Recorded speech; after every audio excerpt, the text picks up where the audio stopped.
For you to leave your home without any single thing, just with your own personal clothes, is not something to pray for anymore in your life.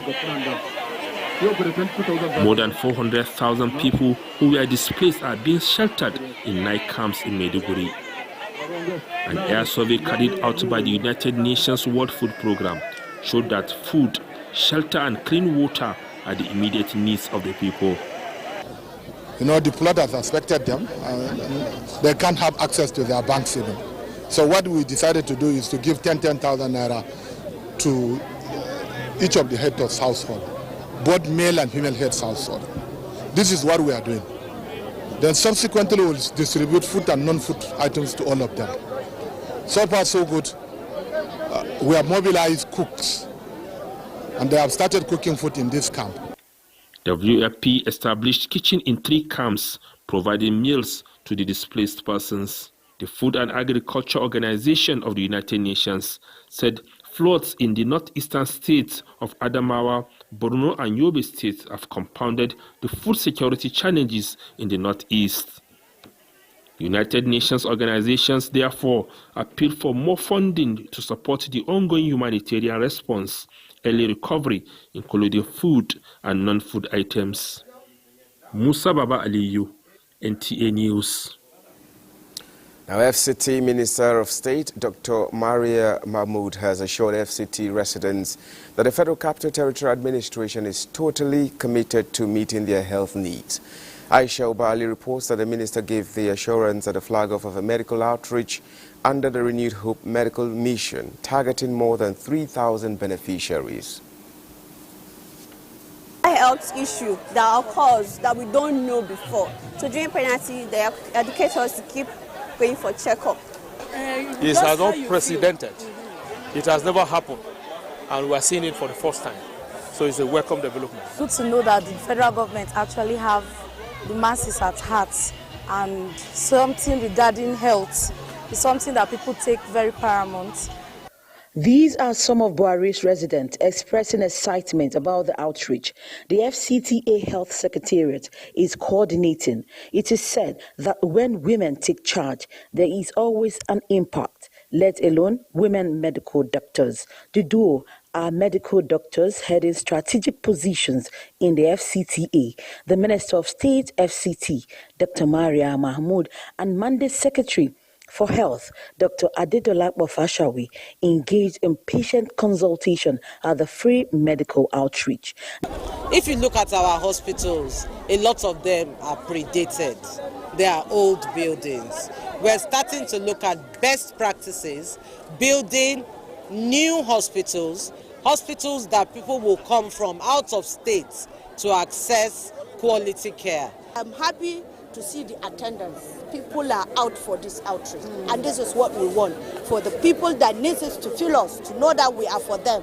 Whatever we have is just for us to bring it down to the grassroots. I've seen those that benefited from glasses. I've seen those that have been doing scaling and polishing under the dental care. Then distribution of gas cookers to our mothers, I've said, to ease their suffering from cooking, also to prevent the effects of climate change. While the Renewed Hope Medical Mission is ongoing, the Minister of FCT, Nyesom Wiki, will be focusing on the establishment of more health care centers and rehabilitation of existing ones soon. From Buhari Area Council, Aisha Uba Ali, NTA News. Now, to reduce preventable deaths and injuries, the Red Cross is emphasizing first aid knowledge and skills before proper medical attention. In this report, Elizabeth Omori takes a look at the first aid kit as a life-saving tool as the world commemorates 2024 First Aid Day. First aid, medical experts insist, is crucial in emergency situations, providing immediate care and treatment to prevent further harm or promote recovery. It's very necessary that we have a first aid kit at home so that you take care of the basic emergencies that can happen in the house. Things like little cuts, bruises, you apply the basic ones you should know before you get medical attention from the hospital. I don't see a need in it in my house, but I have it in my organization. I know I'm supposed to have one, but it just didn't occur to me that I should have one. This year, the First Aid Advocacy train headed to Jabi Lake, Abuja, to sensitize Nigerians on how to stabilize injuries and prevent further damage to an individual's health. Accidents, don't give us notice before it occurs. It could happen at any time. You could be driving, you have an accident. You can be driving and someone will have an accident, and your own first aid kit can come in handy for that person. So we always need to have a first aid kit ready. People are collapsing, and before they take that casualty to the hospital, they will receive a bad news. So we want to avoid this. We want to ensure that one or two things is done, and that little thing can save life. The life-saving box, the Red Cross says, is a must-have at homes, offices, and public places, backed by CPR when necessary. This year's theme focuses on the nexus of first aid and sports to lower medical expenses and reduce long-term disability. In Abuja, Elizabeth Omori, NTA News. Nigeria's First Lady Oluremi Tinubu has received Paralympics Games contingent in the State House. The athletes were in high spirit as they were presented rewards by the First Lady for consistently showing the world the true spirit of Nigeria, demonstrating courage and resilience where the honor of the country is at stake. Nigerian athletes deserve the very best in terms of incentives. Nigeria's First Lady Oluremi Tinubu stated this when she received the country's contingent to the 2024 Paralympic Games in Paris at the State House. The First Lady, who is also the Grand Patron of African Paralympics Committee, expressed the appreciation of the country to the para-athletes for restoring the pride of Nigeria by winning 7 medals and setting new records at the Games. The First Lady says the athletes have raised the bar for para-athletes worldwide. Now, the Secretary General Organization of Petroleum Exporting Countries, OPEC, Haytham Al-Ghais, has applauded Nigeria's continuous support to OPEC's mission of sustaining a stable and balanced global oil market. This is as the organization commemorates 64 years of excellence. Lydia Sampson reports. OPEC Day, celebrated on September 14th, commemorates the founding of the Organization of Petroleum Exporting Countries in 1960. This year marks the 64th anniversary of OPEC, which was established during a historic conference in Baghdad. This special occasion today is a time to honor the efforts of all those who have worked so hard throughout our history to make OPEC a resounding success, including many Nigerians. We must recognize the immense contributions of Nigeria and all our member countries. That includes heads of states and government, ministers, governors and national representatives. He says, though OPEC has evolved significantly over the decades in adapting to various global economic challenges and changes in the energy landscape, OPEC remains committed to its founding principles as a global advocate for multilateral cooperation. This day, the 14th of September, which has been designated as OPEC Day, provides a perfect opportunity to reflect on and remember OPEC's remarkable journey from its founding to its present. While acknowledging past glories is important, it is also crucial to look ahead and anticipate what is to come. The anniversary also serves as a reminder of OPEC's ongoing commitment to cooperation and dialogue in addressing global energy issues and sustainable development. OPEC Secretary General Haytham Al-Ghais, who commended OPEC members, is optimistic about the global role of the organization going forward, describing it as having its greatest days ahead. In Abuja, Lydia Sampson, NTA News. Now, the World Bank is assessing the impact of its intervention projects under the Nigeria Electrification Project, which seeks to provide electricity to unserved and underserved communities. Joshua Jito reports that World Bank Vice President inspected one of the projects and interacted with beneficiaries at the bank pledges, as the bank pledges more funding to close the energy gap in the country. Petty Nkwali Area Council of the FCT is one of the benefiting communities of the Nigeria Electrification Project, NEP, which has so far provided electricity to more than 7 million Nigerians through solar hybrid mini-grids, solar home systems, and captive power plants. Since solar came here, our business and everything is moving on. World Bank is one of the funding partners of the project, and its vice president on infrastructure is in Nigeria to assess how the project is stimulating rural economy and energizing education as well as health. From a village that have no electricity to a village that have electricity, and I think it's transforming people's life. And I can see how people use electricity of course, for lightening, but also for access to information. He has seen by himself how this power plant has crystallized the powering of the entire community with over 200 connections. And that's why in the new DARES program, we have a very, very, very steep ambition to ensure that more people have this energy. World Bank commits to provide electricity to more than 300 million people in sub-Saharan Africa by 2030. And the success story of the Nigeria Electrification Project is expected to scale up interventions. Joshua Ojito, NTA News. The Nigerian Electricity Regulatory Commission, NEC, has fined 11 distribution companies 9.11 billion naira for over billion of their customers underestimated billing. Abuja Electricity Distribution Company, AEDC, has the highest fine of 1.7 billion naira, while Ibadan Electricity Distribution Company has the least fine of 15 million naira. The fines follow a comprehensive investigation into the distribution company's billing practices. This penalty, NEC notes, is a response to the distribution company's non-compliance with previous directives aimed at capping estimated billing for electricity consumers. With the measures, the distribution companies, NEC emphasizes, are required to enhance their service delivery and adhere to service-based tariffs. Also, NEC says the companies must publish explanations on their website within 24 hours if they fail to provide a committed level of service on Band A feeders for 2 consecutive days. We now take a short break. Panorama continues in a moment. To stay with us.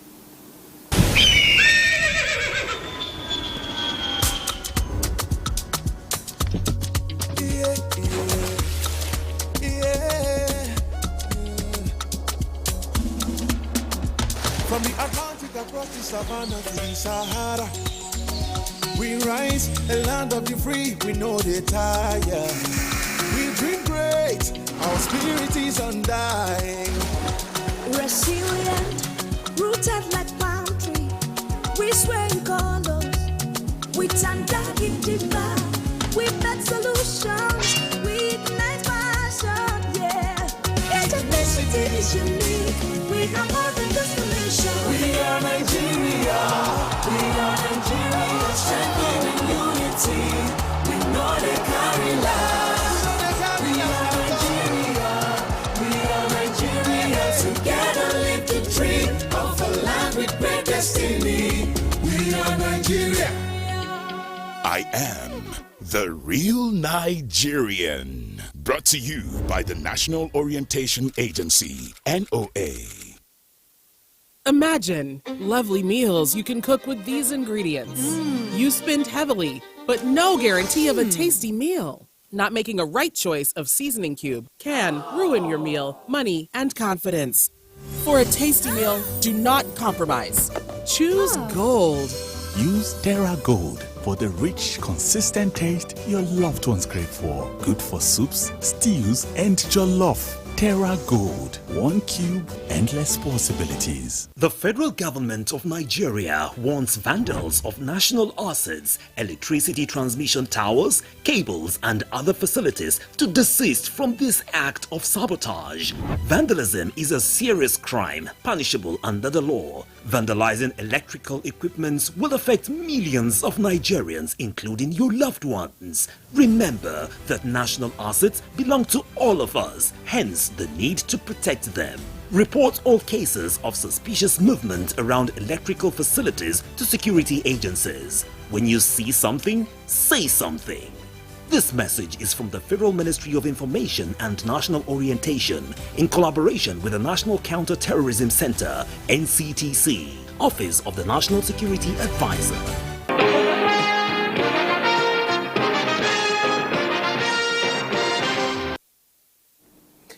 Now, the Civil Defense, Correctional, Fire and Immigration Services Board, CDCFIB, has approved the promotion of 20,867 senior officers from the various paramilitary agencies in the Ministry of Interior. Secretary of the board, Jafaru Ahmed, disclosed this following a two-day meeting of the board, the fifth this year, presided over by the Minister of Interior, Olubunmi Tunji-Ojo, in Abuja. The promotions, according to Ahmed, cut across multiple ranks, including inspector, assistant superintendent, controllers, and commandants in the Nigeria Correctional Service, Nigeria Immigration Service, Federal Fire Service, and the Nigeria Security and Civil Defense Corps. 5,329 officers were promoted to board. The Nigeria Immigration Service, 112 officers were promoted across board. Federal Fire Service, 489 officers were promoted across board. In the Nigerian Security and Civil Defense, 9,937 officers were also promoted, bringing total to 20,867. Other approvals, he says, include a new scheme of service for the Federal Fire Service and a training curriculum for its training institutions. The board considered and approved the monitoring, evaluation, and collaboration in the career development courses organized by the four services.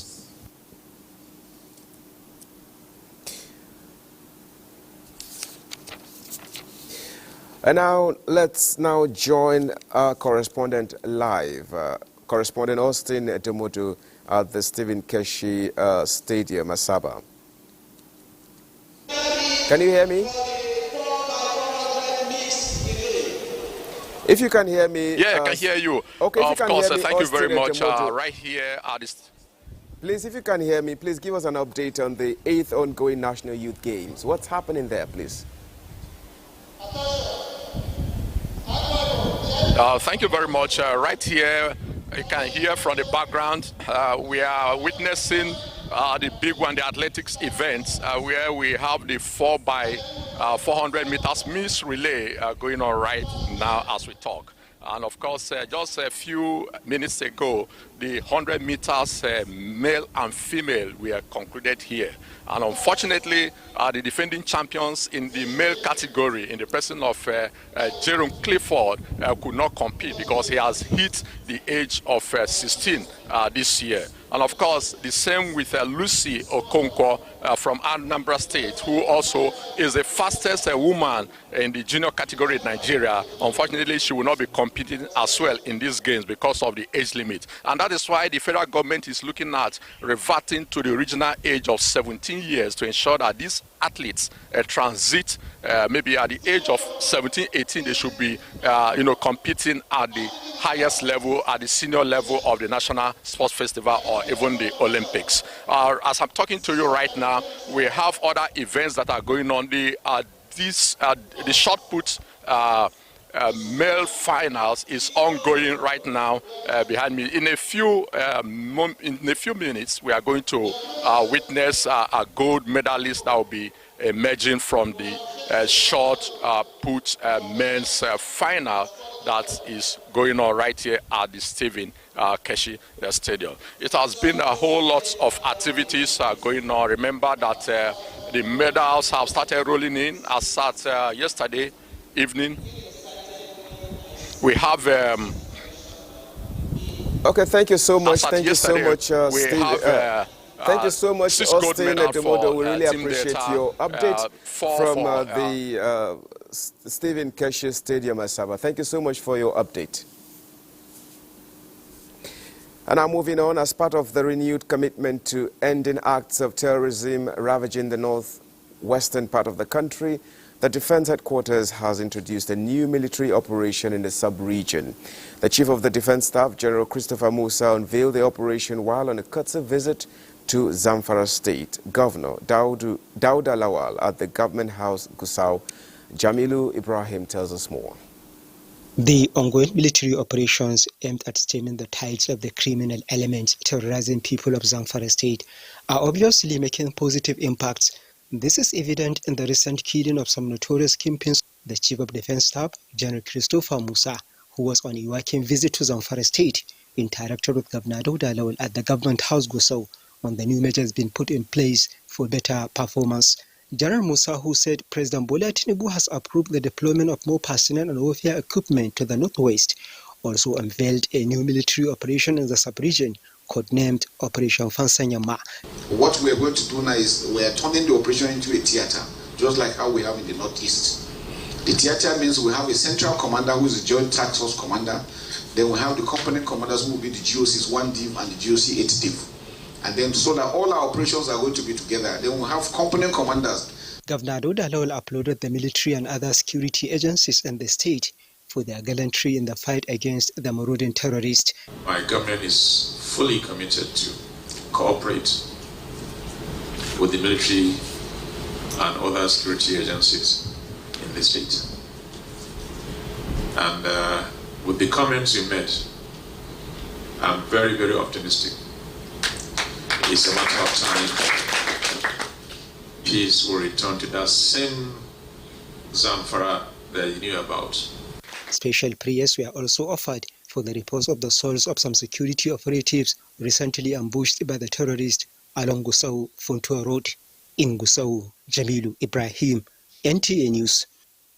And this is where Panorama ends. Thank you so much for watching. My name is Justin Bemunyi.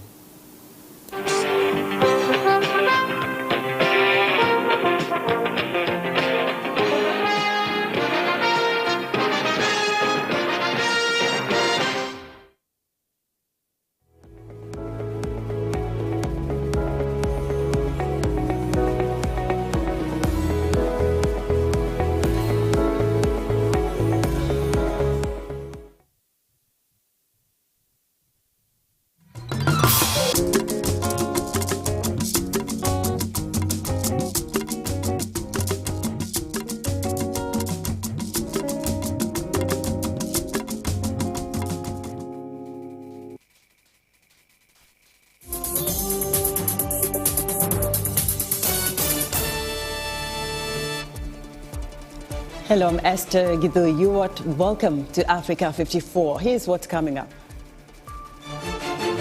The United States commemorates the 23rd anniversary of the worst ever terror attack on American soil. U.S. Congresswoman Sidney Kamla-Gardab urges the Biden administration to ramp up its humanitarian aid to Sudan. She speaks exclusively to VOA's John Tanza.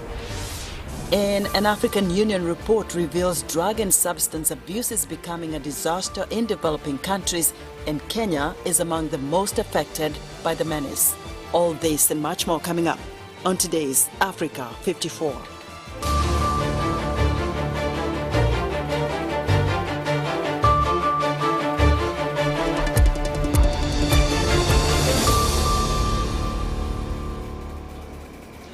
U.S. Vice President Kamala Harris joined President Joe Biden in commemorating the 23rd anniversary of the worst ever terror attack on American soil.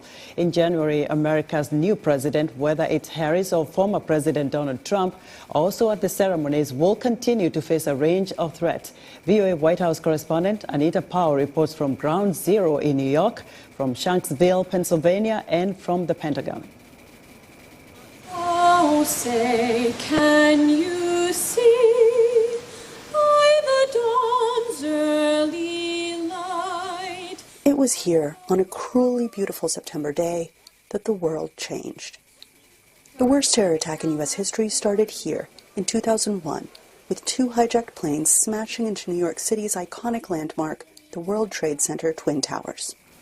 Less than an hour later, another airliner pierced the symbol of American military might, the Pentagon.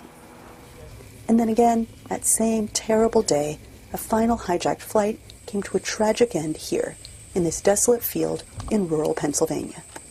23 September 11ths later, President Joe Biden and Vice President Kamala Harris marked this somber day with silence, racing to all 3 sites, meeting privately with victims' families and first responders, and listening to the litany of names, hours worth of names, read one by victims' families. Neely Ann Heffernan Casey. Joining them in somber silence and quieting the usual clatter of this fevered presidential campaign, presidential challenger Donald Trump and his running mate, J.D. Vance. They also met with families and first responders. Biden and Harris issued written statements on the tragedy. Responding to a question from VOA, the White House said the U.S. continues to take terror threats seriously. But as for counterterrorism capability, again, we have proven time and time again that we are able to monitor the threat and deal with the threat, sometimes in near real time if need be. Not taking it for granted, not saying we don't always have to keep sharpening it, but believe me, we're focused on it. But terrorism experts point to a growing list of hotspots, from the revitalized terror haven of Afghanistan to growing threats in West Africa.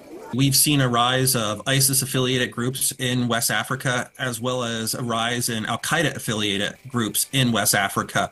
And we've seen some West African states have adopted authoritarian tones, have taken power by force, ignoring democracy and elections. And that has resulted in the departure of countries like the United States and France, who have embraced a rule of law system to counter bad actors. Whoever wins the White House in November, he said, will also need to look at threats much closer to home. I've been writing about the rise of domestic extremism for the last few years, and in many ways, it's the most profound challenge the United States faces.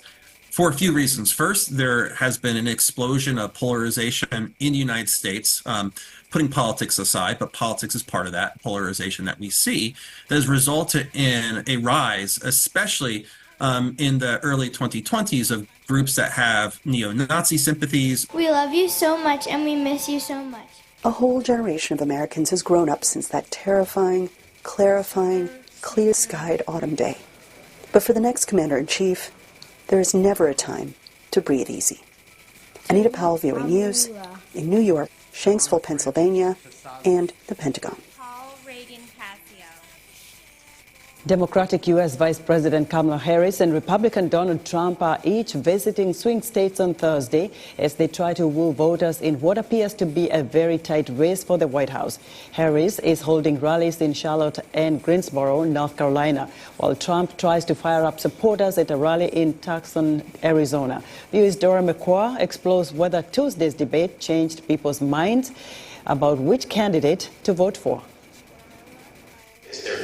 Polls taken immediately after the presidential debate on Tuesday suggest Vice President Kamala Harris outperformed former President Donald Trump. But that isn't swaying either candidate's strongest supporters. I know that under Trump, the economy was much better than it has been under Biden. I think his abortion issue comments was pretty strong. Trump actually secured the border. Why should we have these criminals in our country invading and then basically polluting, harassing, and destroying our communities? I thought she was on fire. She was succinct. She was sure of herself. She spoke policy. She was positive when he was negative. I am so glad that she is touching on some of the tough issues on the economy, on abortion, on immigration. These are the things that we need to continue to see progress on. Some Trump supporters felt that the moderators, journalists from ABC News, were unfair to their candidate. It seemed like they're fact-checking him, but not fact-checking her. So what she's saying is a lot of lying going on. I'm very frustrated by it. We already knew what this debate was going to look like. it's favored one candidate than the other. I'm a little frustrated because I think she's had a lot of airspace on things that Democrats are going to be super excited about. Meanwhile, fans on both sides felt the vice president successfully goaded the former president. Trump, I think that he got baited a couple times with some of her personal jabs, like his rally sizes, people leaving his rally early. She brought that up, I thought, very strategically. It's very clear that she's on her best game and that she's willing to take him on in a clear way. Jobs bounced back, and it bounced back, and it went to the... Early signs suggest that neither candidate performed strongly enough to win over significant numbers of undecided voters, the very people who could decide the election. I don't know how much it's going to move the needle for anybody that still hasn't made a decision yet. I thought they both had good moments, both had bad moments. I feel like they're both not the right candidate for me based on this debate and the past debates. I'm still undecided. There might not be another presidential debate to help him decide. While Harris's team is calling for another matchup, Trump says he is less inclined to debate Harris a second time. Dora McQuarrie, VOA News, Washington. The U.S. Ambassador to the United Nations, Linda Thomas-Greenfield, is expected to announce on Thursday America's support for creating 2 permanent UN Security Council seats for African states and 1 seat to be rotated among small island developing states. Meanwhile, the Security Council unanimously voted on Wednesday to extend sanctions against Sudan for another year. VOA's Paul Ndiho has our report. The United Nations Security Council has extended the Sudanese sanctions regime, including measures such as asset freezes, travel bans, and an arms embargo until September 12, 2025. The decision was made by unanimously adopting a draft resolution, a technical rollover of measures previously renewed by Resolution 2676 in March 2023. Speaking after the vote, the U.S. Representative Robert A. Wood emphasized the importance of sanctions renewal. Renewing the sanctions measures will restrict the movement of arms into Darfur and sanction individuals and entities contributing to or complicit in destabilizing activities in Sudan. All of this is critical to helping end the escalating conflict. Sudan's permanent representative said there is evidence that the war in the country is a result of the support of the UAE for militias that are committing war crimes and crimes against humanity in Darfur. There is irrefutable evidence that this war that we are experiencing is as a result of the support of the UAE for militias that are committing war crimes and crimes against humanity in Darfur. UAE's representative to the United Nations, Muhammad Abu Shaba, refuted the claim and said the accusations were baseless and utterly false. I am compelled to participate in this meeting to respond to the baseless allegations made earlier this morning by the Sudanese representative who, as we all know, represents one of the warring parties, whose legitimacy to represent the people of Sudan is questionable, to say the least. His claims are utterly false and are a cynical attempt to deflect attention from the failings of the Sudanese armed forces. Fighting erupted in Sudan in April 2023, beating the National Army led by General Abdel Fattah al-Burhani against the paramilitary rapid support forces of his former deputy, Mohammed Hamdan Dagalo. Aid groups say the fighting has prevented humanitarian supplies from reaching the 25 million Sudanese facing severe hunger. Upwards of half of the country's population faces acute food shortages. Paul Ndiho, VOA News, Washington. Congresswoman Sydney Kamla-Gaddafi is leading the charge in urging the Biden administration to ramp up its humanitarian aid in Sudan. In an exclusive interview with VOA's John Tanza, she said the White House should consider creative solutions to circumvent obstacles to aid delivery to millions of vulnerable groups affected by the war in Sudan.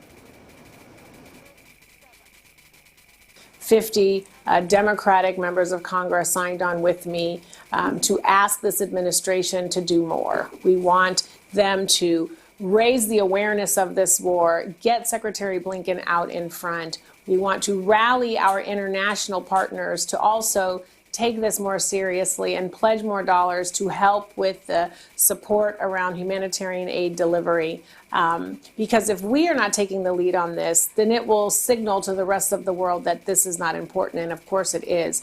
And we must find different mechanisms of getting humanitarian aid to the Sudanese. Using the same traditional methods is obviously proving to be ineffective, and Sudan cannot stand to wait much longer for help. Yeah, let's talk about the humanitarian front. There is a humanitarian agency. I mean, it's very, you're calling for an urgent humanitarian intervention.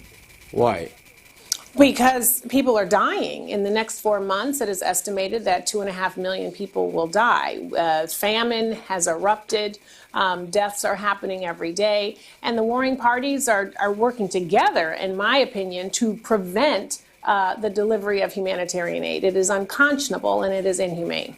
And talk to me about the international attention. Are you getting that? No, Why? we're not getting. You know, I have my own suspicions that people just don't care or don't respect the continent of Africa. I think that is wildly ignorant. I wonder how many people even know where Sudan is. You're talking about the American people. I am talking about American people. And if we are signaling that it is not a priority to us, then it then sort of signals to the rest of the world not to take it seriously. And we know with forces like China and Russia working to compete against us and to dismantle democracies, we know that there are other agents and actors playing in this war as well. That is why it is incumbent upon us to take the lead and call for more aid and call for more discussions. Talk to me about America's foreign policy and its resources. Where does it go? I mean, I know that the war in Ukraine and Gaza is shifting attention.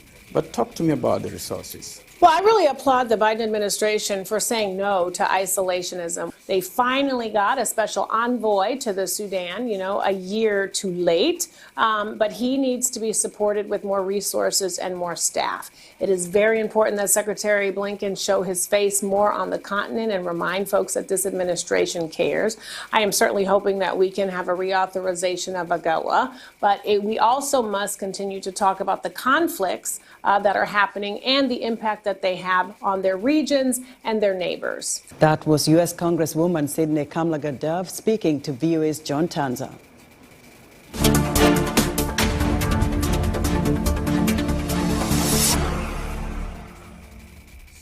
Drug and substance abuse is a disaster in many developing countries. Kenya is among the most affected countries in Africa, according to an African Union report. Programs are being used to reduce the harm caused by drug usage, but more needs to be done to solve the situation. Colin Sadede reports from Mombasa. According to Kenya's health ministry, the number of Kenyans injecting is on the rise, and the majority of users inject heroin. Rehabilitation centers operating at the Kenyan coast indicate that mostly abused substances are heroin, cocaine, retinol tablets, alcohol, shisha and cat. A national survey for the campaign against alcohol and drug abuse, NACADA, done in 2022, indicates that 1.7 million people in Kenya are polydrug users, with the coastal region having a prevalence of 10.5%. One common factor among drug use behavior in this region is that most people have polydrug use behavior, in that one person does not use one particular type of drug, but instead needs or requires more than one drug to keep them moving. So you'll find a case where someone using mogoka in this case will use it alongside cigarette or tobacco in this case, and also some prescription drugs. Thereafter, this same individual, after chewing to counter the effects of the drug, they will then go ahead to use prescriptive drugs, or rather weed or alcohol, to try and counter the stimulating effect, to allow them to at least get some sleep. Reach Out Center Trust, a non-profit making organization running various programs in drug rehabilitation at the Kenyan coast, identifies Mombasa's population as vulnerable to the drug menace because the city is a drug trafficking hub. Murath Swale, a recovering heroin addict, says he was infected with HIV by sharing a syringe to inject heroin. Now he is a peer educator on how to prevent HIV infection among drug users. Honestly, I remember we were about 20 people that used to inject drugs. All of them have died. I'm the only remaining one. Some have died of HIV, hepatitis, overdose, mob justice. We have really suffered. There was stigma among ourselves and even the society. No one understood us. Lately, the Kenyan government has intensified the fight against drug trafficking and abuse. Raids by the police and other anti-drugs agencies are frequently conducted where traffickers and peddlers are arrested. Unfortunately, many recovering addicts have taken up chewing khat, widely known as muguka. Muguka is a leafy shrub that is easily available and cheap. 100 grams sells for $50. Lately, local leaders have waged a war against khat selling. We are strong in our resolve to ban the sale of muguka. We know it's being distributed and sold secretly despite the ban. There are so many allegations that we are destroying other people's businesses, but we remind them that business is affecting our society and we must find a solution. A number of rehabilitation centers offer the medically assisted therapy using methadone and the needle and syringe program to reduce HIV infection among addicts. These centers also provide counseling and offer entrepreneurship and empowering courses that focus on female recovering addicts.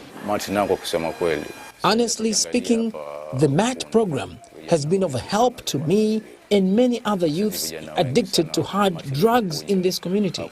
Most of them are getting better and back to their families. If I was to share my needle with other drug users, I would have been infected with HIV, hepatitis, or any other communicable diseases.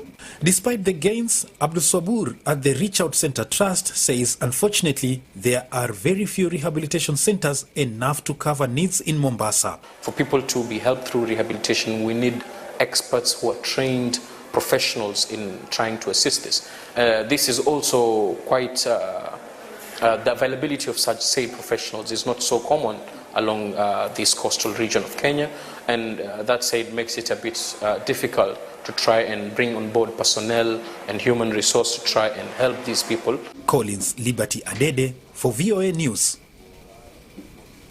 Next week, we'll bring you a special report on drug abuse in South Africa. The leading public policy conference focused on issues impacting Africans, Americans, and the global black community is underway here in Washington. The gathering aims to promote the political, economic, and social advancement of black communities. For more insight, I'm joined live from the Washington Convention Center by VOA's Anthony Labruto. Anthony, what more can you tell us about this conference? Hello, Esther. Yes, this is the 53rd annual Black Caucus Legislative Conference. It's their annual conference. This year's vision is Vision for Victory. But I'm going to bring in, I'm not going to talk anymore about it. I'm going to bring in the ultimate authority on the subject, the President and CEO of the Black Caucus Foundation, Nicole Austin Hillary. Thank you so much for joining me today. You're welcome. Thank you for being here with us. Absolutely. So what are the biggest issues that you're hoping to engage Africans and the African American community on for the CBC conference? Well, what I want everyone to understand is that the Congressional Black Caucus Foundation has a very simple mission, and that is to empower the global black community. And we do that by listening to the communities and trying to address and provide information and educational materials around the issues that are most prescient to them. And the ones that we are seeing that everyone wants to talk about and engage around and strategize around this year are, one, our democracy. And that encompasses so many things. That encompasses voting rights, closing the black wealth gap, education, infrastructure, our economy. And so those are the things we're going to focus on, not just to give information, but to ensure that individuals are gaining tools and are then able to go back into their communities and be leaders right where they sit. We know that those advocates, those leaders in their local jurisdictions are the ones who are truly making change every day. And we want to bring them all together so that we can collectively, as a community, prepare for how we want to move the country forward in terms of Black America and in terms of America writ large, because we know what affects Black America affects all of America. America. And absolutely, and particularly on the global stage, how are you helping to engage African immigrants, potentially African members of the diaspora that are just coming in? How can the CBC and this legislative conference help them achieve, potentially more of politician or political role here in our country? Sure. Now the members who oversee all of the brain trusts and the sessions have their own legislative and policy agendas. Many of them are members who focus particularly on issues around immigration, migration, and those are opportunities for individuals who are particularly focused on those issues to take part in those sessions. They have opportunities to ask questions. They have opportunities sometimes to even have sidebars with those members. So what we do is provide a forum to position people to have those conversations and to get access to information. So that's how we are prioritizing those issues this year. That's wonderful to hear. And I have to ask, what is your favorite part of the conference so far this year? You know what? Someone asked me this question earlier, and my answer always remains the same. It is every time I meet someone who says to me, Nicole, this is my first time ever coming to ALC, because I know for every person it is a new experience. It can be life-changing, and what I want to see is for that to continue. I want to see people continuing to have new experiences and to have us bring new people into the fold to get all that is offered here at ALC. Oh my gosh, that's awesome. Thank you so much. You're welcome. All right, Esther. So this conference will conclude on Sunday, but we have a lot of exciting things happening throughout the rest of the week. Back to you. Thank you so much, Anthony. Great questions, great answers there. VOA's Antonella Bruto reporting live for us from the Convention Center, downtown Washington, D.C. Still to come, commemorating September as African Diaspora Heritage Month. We'll be right back.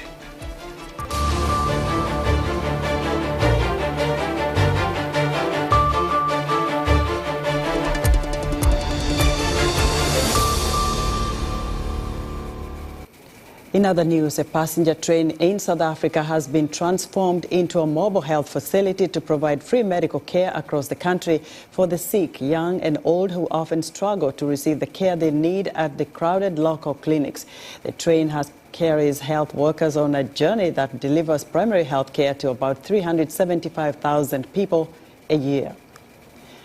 The inaugural Africa Day on Capitol Hill took place this week here in Washington to commemorate September as African Diaspora Heritage Month. VOA's Jackson Vunganyi was there and filed this report.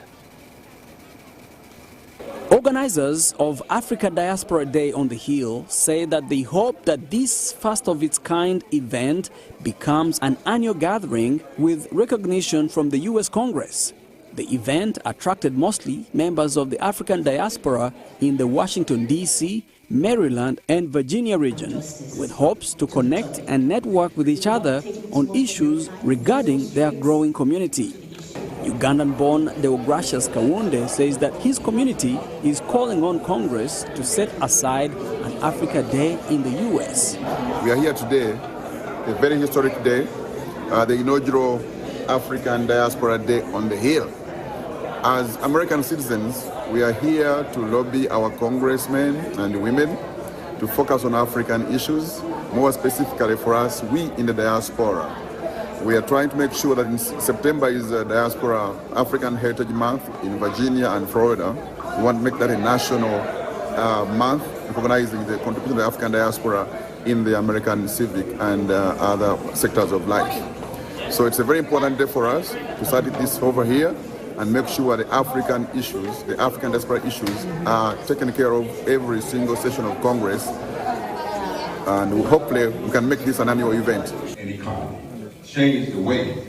Panelists discussed the importance of sharing knowledge among diaspora communities, reclaiming their cultural heritage, while fostering unity and collaboration among African descendants globally. Amina Laura Ahmad is an award-winning speaker, educator, and entertainer who traveled all the way from Oakland, California to attend the event.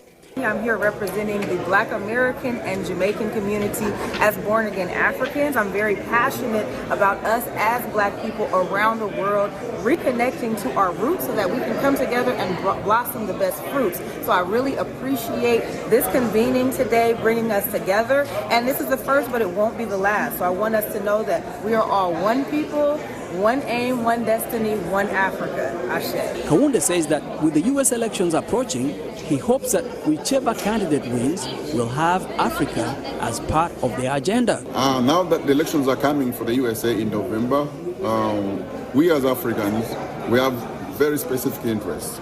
Nothing Democrat, nothing Republican. All we care about is Africa, and we are hoping that the candidates can actually let us know what they have on the agenda for Africa, specifically for Africa and for the African diaspora. We can't choose which party works better for us. Our interests are known. Economic development, we need trade, not aid, governance, democracy, and of course immigration has to be worked on as well. Those are issues important to us as the African diaspora. The other diasporas have got their share. They got their deals from Congress. We have nothing for Africans. For example, those who are getting the DACA or Dreamers kind of support for migration, we don't have that for Africans. Many of Africans come here documented, they lose that documentation, and then they are in limbo. We want to focus on the issues which affect Africans, especially the immigration issue, which is unique in our case. That's why we're here in the capital here.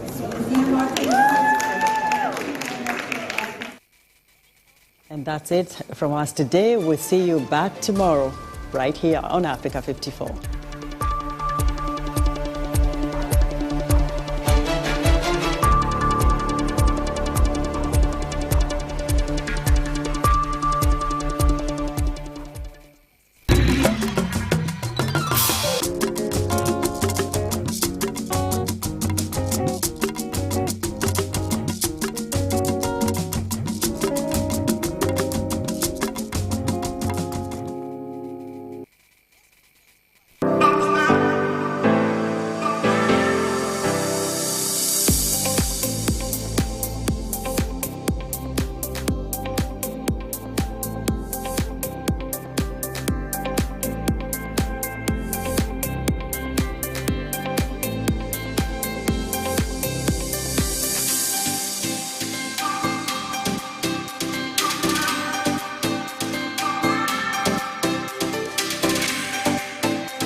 Ever seen people walking in pain with stooped or hunched posture without any physical accidents?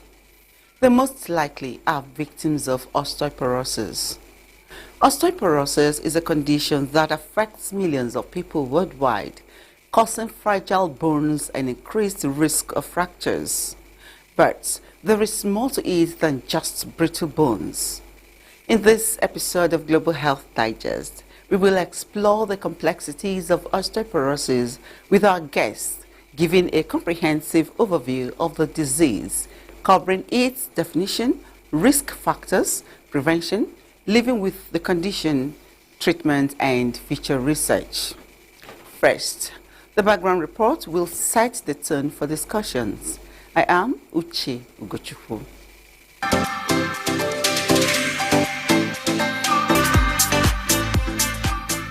Osteoporosis is a condition that affects the bones. It resonates from a Latin word, porous bones. The inside of a healthy bone has small spaces like a honeycomb. Osteoporosis increases the size of these spaces, causing the bone to lose strength and density. Then the outside of the bone grows weaker and thinner. Osteoporosis tends to occur in people of any age, but more common in older adults, especially women. People with osteoporosis are at a high risk of fractures or bone breaks while doing routine activities such as standing or walking. The ribs, hips, and the bones in the wrists and spine are the most affected. Research on age-related reductions in bone density is as far back as early 18s.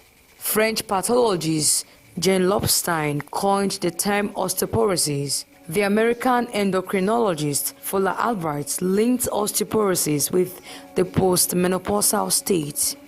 Anthropologists have also studied skeletal remains that showed loss of bone density and associated structural changes that were linked to a chronic malnutrition in the agricultural area in which these individuals lived. It is estimated that 200 million people have osteoporosis. Osteoporosis becomes more common with age. About 15% of Caucasians and 70% of those over 80 are affected. Postmenopausal women have a higher risk of osteoporosis and fractures than older men. They tend to have decreased estrogen, which contributes to their higher rates of osteoporosis. Osteoporosis is diagnosed using a machine to measure low levels of X-rays to determine proportion of mineral in the bones. 50 will have a broken bone from osteoporosis at some time during their life. If left untreated, this condition won't get better on its own. No treatment can cure osteoporosis. Osteoporosis is a serious condition. It requires treatment and monitoring by a doctor to prevent additional problems. This is Global Health Digest on NTA International. Osteoporosis, as you now know, is a condition that affects people of all regions, causing pain, disability, and even life-threatening fractures. However, with the right knowledge and strategies, you can take control of your bone health and reduce your risk. Our crew on the street corner feels the pulse of the people on this. Have you heard of osteoporosis? No, I've not heard of it before. This is the first time I'm hearing it. No, I've not. Okay. How will you take care of your bones? My bones? Yes. Just to avoid something cold. Wow, that is a serious question. I need to exercise always and then go for medical checkup, for consulting to enable me know how to take care of my bone. I'm taking care of my bone based on what I used to eat. That is based on what I used to take in my life. Yes, I've heard about it. Yes, it's a disease that affects bone. That brings about bone pain. So actually, that's just a little I know about it. Have you been diagnosed? Actually, I've not been diagnosed of it, but it's really advisable for everybody. I mean, to go for that check, to check the state of your bone. Osteoporosis has been operationally defined based on bone mineral density assessments according to the World Health Organization criteria. A consultant orthopedic surgeon, Dr. Kunle Onokoya, via Zoom from Lagos, Nigeria, brings his expertise to bear on all shades of this condition. Osteoporosis simply means thinning of the bone. The bones become thinner, they become less dense, and as such, liable to break.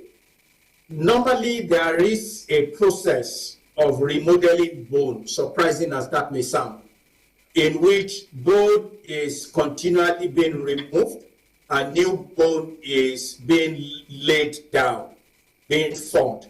And that process probably comes to its peak around about age 30, in which bone is continually in a flux. New bone is made, old bone is removed. And it gets to a point, usually by the time the individual is 50 years of age, in which the process of removing bone far, far outstrips the process of laying down new bone. And as such, the quantum of the bone reduces and the bone becomes thinner and less dense.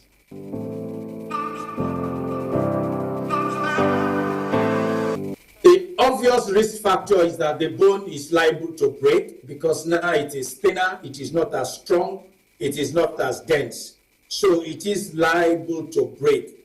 And that kind of fracture we call a fragility fracture, which is a fracture that has arisen because the skeleton is now fragile. What do we notice first? What tends to precede the actual breaking of the bone is that the individual tends to shrink in size. And a lot of us will have seen a grandma, a grand-aunt, and that is because osteoporosis is commoner in the female gender. The individual shrinks and reduces in size, and that is because the density of the bone and the volume of the bone reduces. So we notice that the individual is becoming smaller in size. So those will be the earlier features that are noticed, and then of course, when the bone breaks, it becomes painful. Typically, osteoporosis itself doesn't have any symptom. There is no complaint that makes you say this patient has osteoporosis. It doesn't give a fever, there is no swelling, there is no pain in its purest form.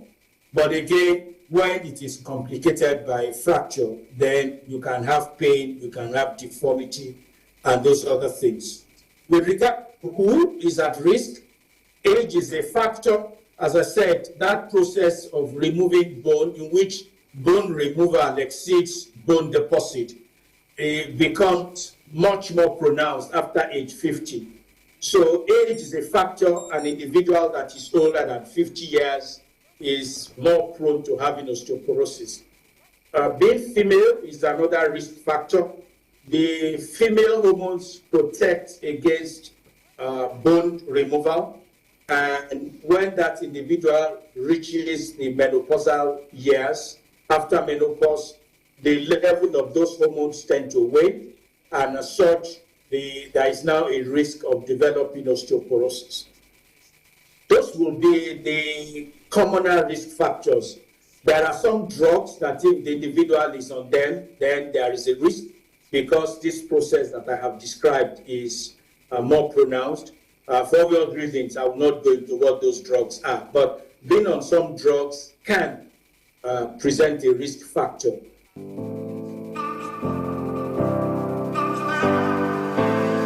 Well, I will say that as an orthopedic surgeon, there are two cohorts of patients. There are some patients that you see for something totally different.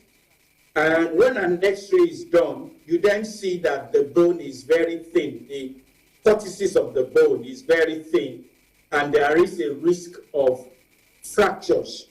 And that cohort you then put on preventive treatment to try and reduce the risk that the bone will actually go on to break. But the vast majority of the patients, of osteoporotic patients that an orthopedic surgeon will see, will be because they have suffered a fracture. The bone has become thin and the bone has broken.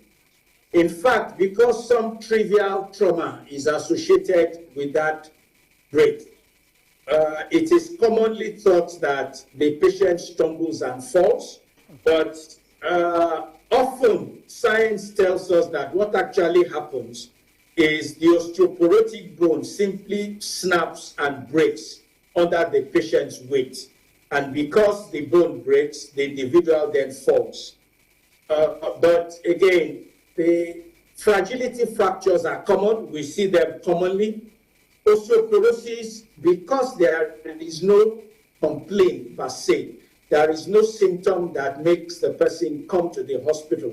It is not as frequently diagnosed as where there is more awareness. But in terms of the then them come to see the surgeon, fractures of the hip, fractures of the spine, that we do see quite commonly.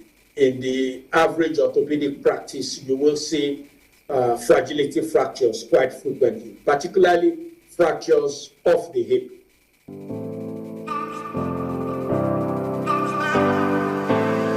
Well, a few things that one can do. One is if there is a family history, if an elderly person has had osteoporosis diagnosed in a member of the family, then that person is at an increased risk. So that is something to publicly educate and make people aware of. People who have a family member that has osteoporosis, they are at an increased risk. Being above 50 is a risk factor. Being of the feminine gender is a risk factor. An individual that begins to shrink, that begins to reduce in size, that is certainly a red flag, because the commonest reason why an individual, particularly a female that is over 50, will begin to reduce in size is osteoporosis. There are some drugs that are known to present a risk, and any physician that puts an elderly person on such a drug should also then have the presence of mind to let them know. At times, osteoporosis itself does not cause pain, but at times, before a major fracture occurs, there are cracks in the bone, and those cracks can then be painful. So an individual that we see is shrinking before our eyes, that then begins to have pain, typically in the spine, should make one see a doctor, and that person is then evaluated for that diagnosis to be made. Also is the person that begins to have some pain around the hip, then certainly that needs to be looked into, X-ray.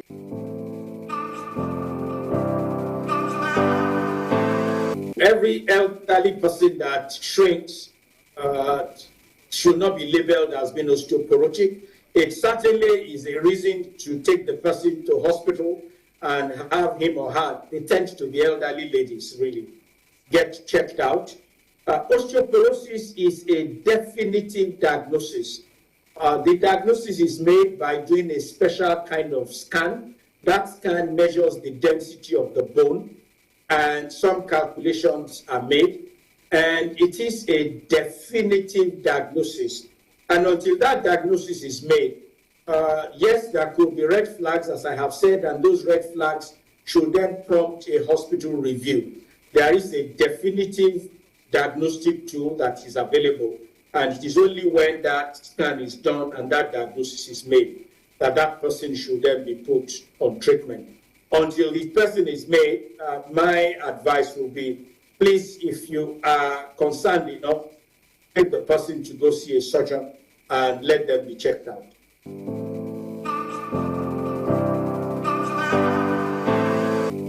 Well, there are some simple things. One is exercise. Being active, even up until old age, is a good exercise. There are some medications that are seen as slowing down that process of thinning bone. Vitamin D supplements are quite common. They are over the counter, so it's safe to mention them.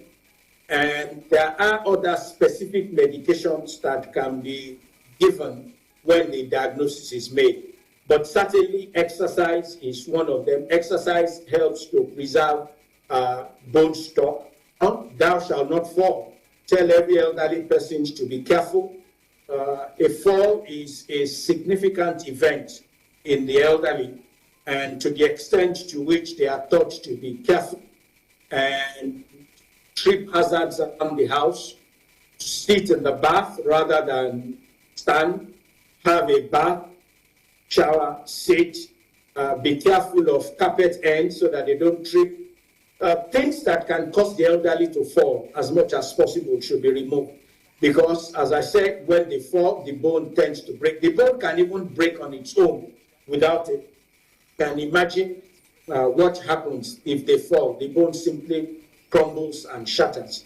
There are also specific medications that help to the bone to make more bone, to deposit bone, and to reduce the rate of bone resorption, to make the remodeling of bone in favor of bone deposit and less in the direction of bone removal.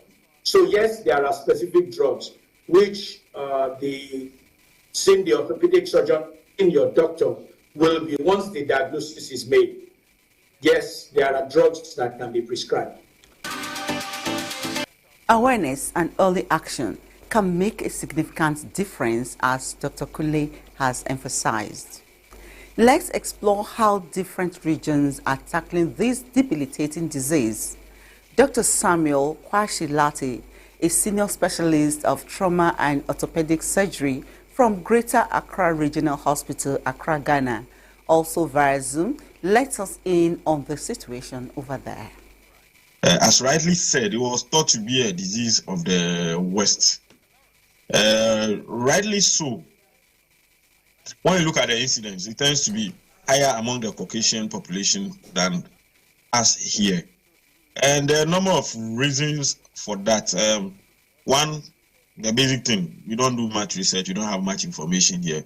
So it makes it look like it's not existent, but actually it's here. The other reason too is that the Western world tends to have a higher life expectancy. This condition is usually common in older people, usually above the age of 50, 60 years. So in Africa, we tend not to grow too old, and so it makes it look like the incidence is lower. But with now there's improvement in our health conditions and living conditions here, and so we are seeing an increasing life expectancy, and so it's becoming commoner. We are seeing it more. The other part is our health-seeking behavior. I mean, most people who get these fractures and things do not go to the hospital in our part of the world. Yeah, and so that's also influencing the relatively lower incidence here. But it's here. I mean, having worked here, we are seeing a lot more cases of what we call fragility fractures. And when we talk about fragility fractures, we are talking about fractures that occur as a result of osteoporosis, as a reduced bone mass. So you realize that a person is subjected to just minimal trauma and then they fracture. We call them fragility fractures. We are seeing a lot more of them here. Not much in terms of research into the incidence has been done here in our environment. Worldwide, it is known that about 50-60% of adults above the age of 50 years have osteoporosis. Work that has been done in our environment puts it between 18% and anywhere 65%. Right. The latest work I came across was a work done by a colleague in Kumasi, Komfanochi Teaching Hospital in Kumasi, where he looked at women above the age of 50 years who came with fractures. And then he realized that fragility fractures occurred in about 50% of women above the age of 50 years. What it means is that the fractures in those people was due to osteoporosis of some sort. And then he went on to do the testing. There are ways we test for the bone density. He found out that about 80 to 90% of these women who come with fragility fractures actually have osteoporosis. As I've said, the situation is largely, we don't pay much attention to it here because it was thought not to be an African problem. But now we are seeing it. I mean, I've seen a few people now making efforts at identifying this and then treating them. So we don't have any modality for screening them. Now, even though WHO has a set criteria for the screening, we are not actively doing it in here.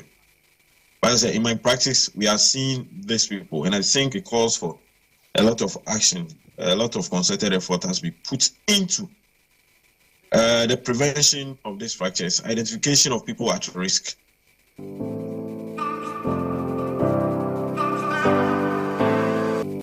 In terms of awareness, as part of the training, now orthopedic surgeons are being trained to identify this condition. Now we are seeing more of the testing mechanism. So you have the what we call the DEXA scan. It is becoming more available. A lot more institutions are installing this to aid in proper diagnosis of this condition. There's a lot of awareness creation too ongoing. So at our last Orthopedic Association conference, there were presentations on this. The young ones are being encouraged to actually research into this area. Most of the work now is in the area of advocacy. Whenever we get opportunity, we do educate people on this. And the other thing too is we are engaging the regulators, especially in the setting up of our public buildings and other things, because the other problem with osteoporosis, it's not just its occurrence, but they tend to fall and then get fractures. That is the main problem. So in design of buildings and other things, it has to be friendly to these elderly people. So those are some of the advocates that is going into it to make sure that you don't have frequent falls in these people. We're also working with the public health guys, because these elderly people tend to have a lot more comorbidities. When I talk about comorbidities, I'm talking about other diseases in them which predispose them. So they tend to have hypertensive and other things. They are walking around, they feel dizzy, and then they fall. If you put effort into the identification and treatment of this, they reduces the risk, the rate at which they fall, and then the risk. The last thing about the prevention too is that now more of the screening programs are involving osteoporosis. You have scans that are being done for them. Basically, when you do the screening, we don't encourage everybody to just go screen, but people who have high risk. And then prevention of other things that are predisposed, like smoking, alcohol intake, and all things that we are doing. So it's a concerted effort. Even though we don't have a single unit that is taking care of it, we have bits of pieces of it going on. Unlike previously, now our population is growing older. Okay, we are seeing more elderly people, and so we are going to see an increase in the incidence of osteoporosis. In an environment. So the advice to health association in this way that let's create more awareness about this condition. Let's make our practitioners more aware so that when this patient comes, they will look out for these conditions and then institute management. As I've said, governments, public health institutions do more training, create more awareness in designing our buildings and our health policies and all that. Let's remember the elderly. All right.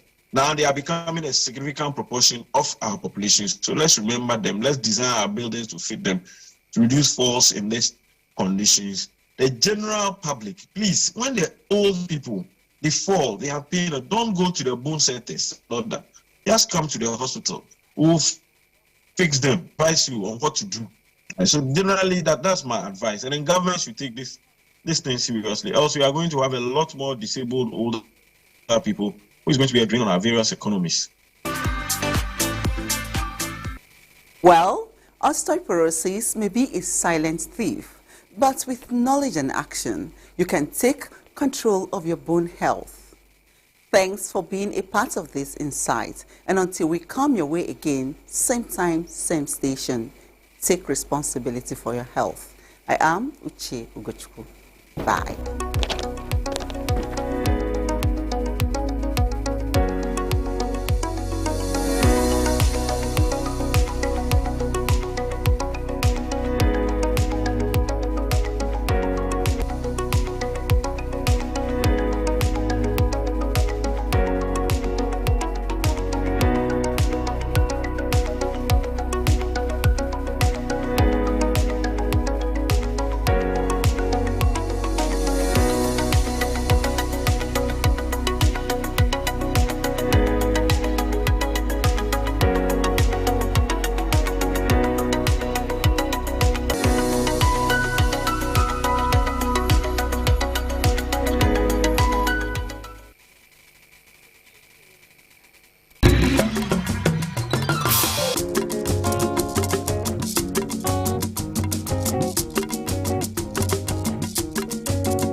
The Samakaka prints are very famous and loved because of its authentic geometric shapes, which finds its origin in Angola, a part of southern Africa. Today we will take a quick dive into the origin of the Samakaka prints.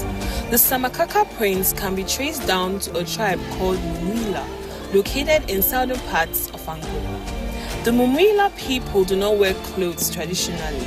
They use Samakaka prints to cover their body, matching it with beads and embroidery. To most people in Angola, the Samakaka fabric holds an important cultural value, central in societal occasions such as weddings, funerals, and commemorative celebrations. In the 1900s, folk costumes with Samakaka prints were often used by Kizomba and Samba dancers, which stood as a national heritage of Angola. The most common Samakaka print uses red, black, and yellow, which represents the color of the Angolan flag. The black represents the African continent.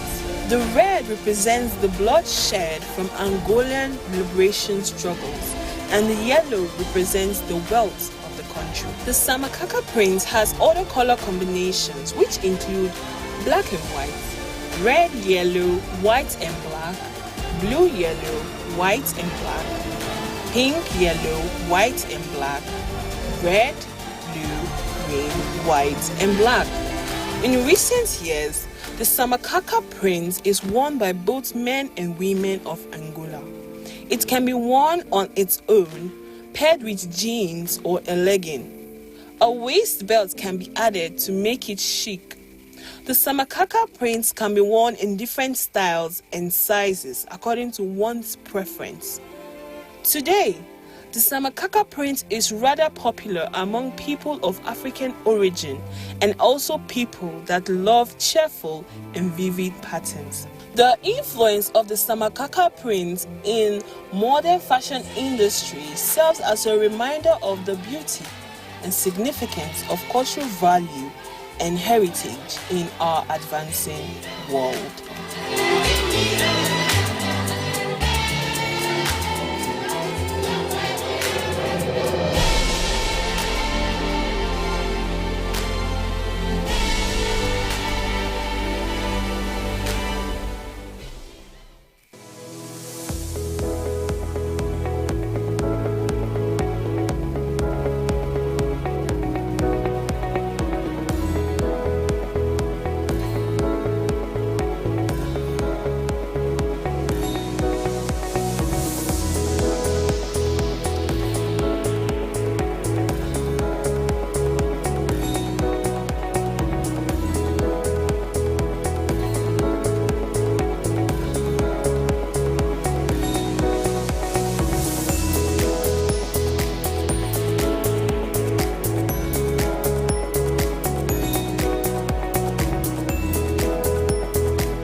These boat movements are typical of the coastal regions in Nigeria.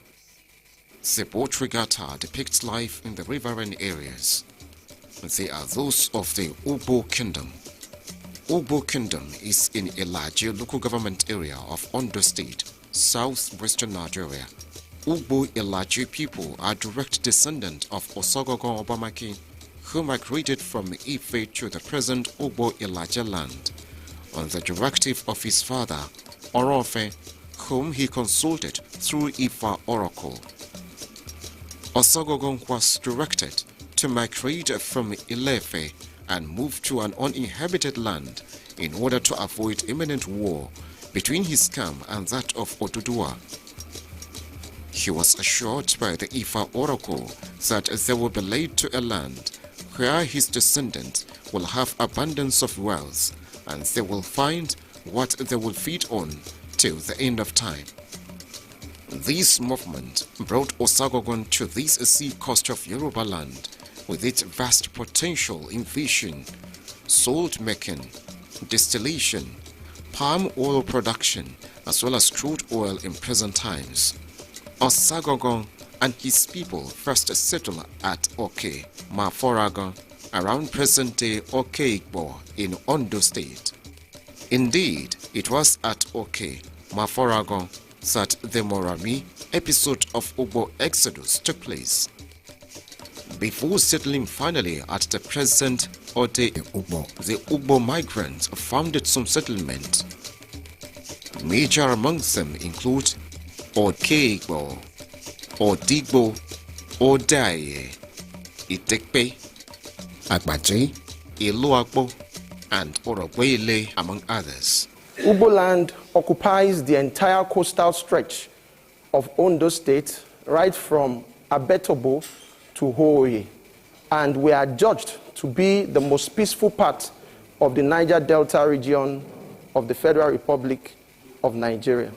Today, Ugbo Kingdom comprises of over 250 communities spread along the coastal region in southwestern Nigeria and linking to the Atlantic Ocean in that axis. Each of these settlements has its own Bali, and Ugbo land has over 100 chiefs, princes, and high chiefs.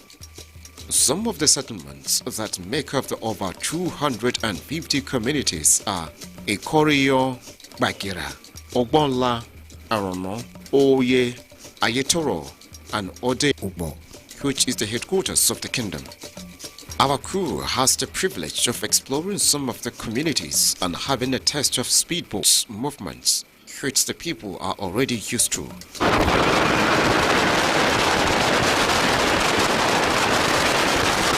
The crew visited up till Ayetoro on the bank of the Atlantic Ocean.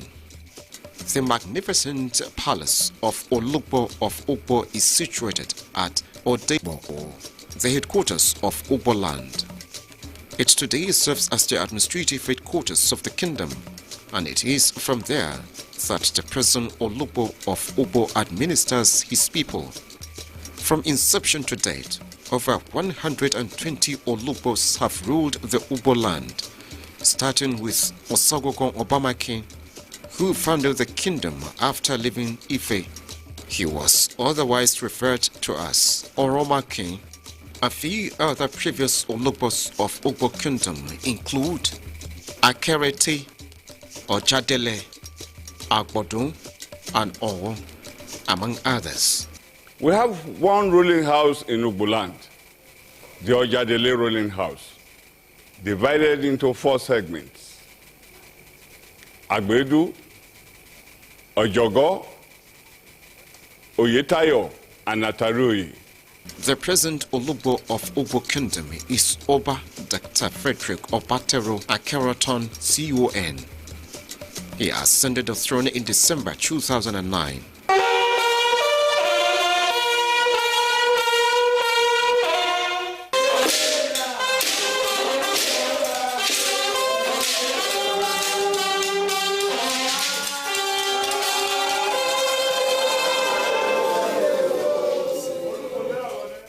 He was born in 1950 into the royal family of Sir Frederick Adetolubo. He had his elementary education at local authority primary school, Orono, in Ilaji local government area. After passing his GCE O-level and obtaining diploma and advanced diploma from Center for Management and Information Technology Educational Institute Ibadan and Ambrose Ali University Ipoma, Edo State respectively, he proceeded to Lead City University, Ibadan, where he obtained Bachelor of Science degree. He was adjudged the best graduating student as he had second-class upper division.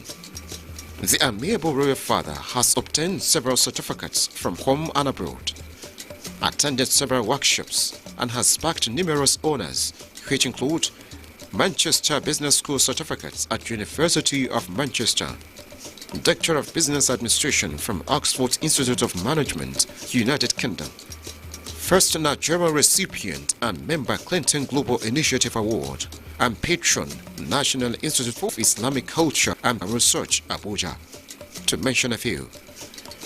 He is today the Chancellor of Olusegun Agagu University of Science and Technology, Okitipupa, Ondo State, as well as a recipient of the National Honor of Commander of the Order of the Niger, CON. Oba Frederick Obateru is the chairman Yoruba Oba's Conflict Resolution Council, just as he is chairman, traditional rulers of all mineral-producing communities of Nigeria, Ondo State Chapter. He is chairman, Ondo State Council of Obas. In the business circle, the royal father is a successful businessman, which has led to his being ranked the richest traditional ruler in Nigeria and the second richest in Africa. His business interests caterpillars petroleum, refinery, petrochemicals, farms, fisheries, and the maritime sector of the economy, among others. On ascending the throne of his ancestors, the focused royal father had set objectives, which he guards jealously. Before I came to the throne of my forefather, a lot of mistakes have been done here, particularly some of the addresses. Some of them are wearing foreign dresses. Whereas Yoruba, we don't have any other thing than this 1,500 agbada.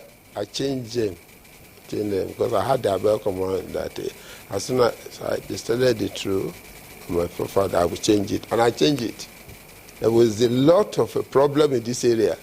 You hear Niger Delta, fighting, killing this, killing that. When I came in, I said to them that if you kill anybody, you are going to be killed. When I came in, I looked at some of our people.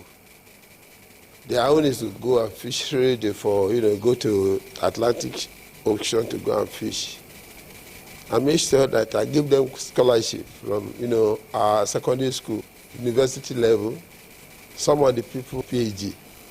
I pay for it because education is the bedrock of any country. Your children should be very committed to education. Despite his wealth of experience, Oba Frederick Akinreton operates an open-door policy leading to transparent leadership of his people. Therefore, he holds his Council of Chiefs with high regards. Thus, welcomes their meaningful contributions at all times. Our main duty is to assist the Olugbo to see to the daily administration of Ugbo Kingdom. If there is anything like little minor problem, we sit down to settle it. If there is invitation for Olugbo, he sent us to represent him, and we represent him well. If he traveled abroad, we sit down to do the daily administration of the kingdom, and we report to him on daily basis the activities that is going on. Oba Obateru is a royal father who loves his people and attaches great importance to listening to them and providing guidance and support at all times. Once within the kingdom, The royal father meets with his people as early as he wakes up in the morning on a daily basis and discusses with them before engaging in other activities of the day. A lover of culture and tradition, Oba Dr. Frederick Obatero Akinrutan, apart from having his entire kingdom at heart, also has a special attachment to his heritage. So, while at the kingdom, His Imperial Majesty Obatero did not hesitate in taking our crew round some historic sites in Ugbo Kingdom in a procession amid cheers.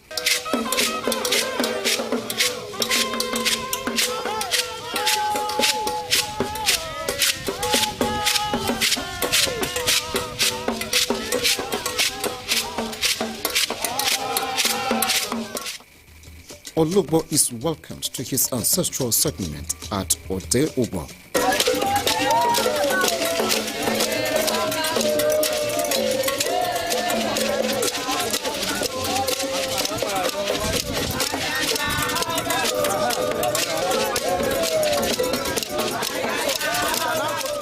This takes us to Eleako, the two thatched houses, which happened to be the first point of settlement of Ugbo people in the area. Close to it is Oga Kekere, an old palace and the ancestral point of settlements of disputes in the land. This is followed with it a visit to Ogwala, a bigger traditional palace, a place Olugbo receives homages from Baales of his kingdom and also deliberates on issues when at the old settlement. Within the Ogwala complex is a point where late Obas are buried, which must have its rooftop left open for communication with the gods. Outside the Ogwala, Olugbo Frederick Obatero receives homages from some of his subjects, just as we are thrilled to the Igele traditional dance of the Ugbo people.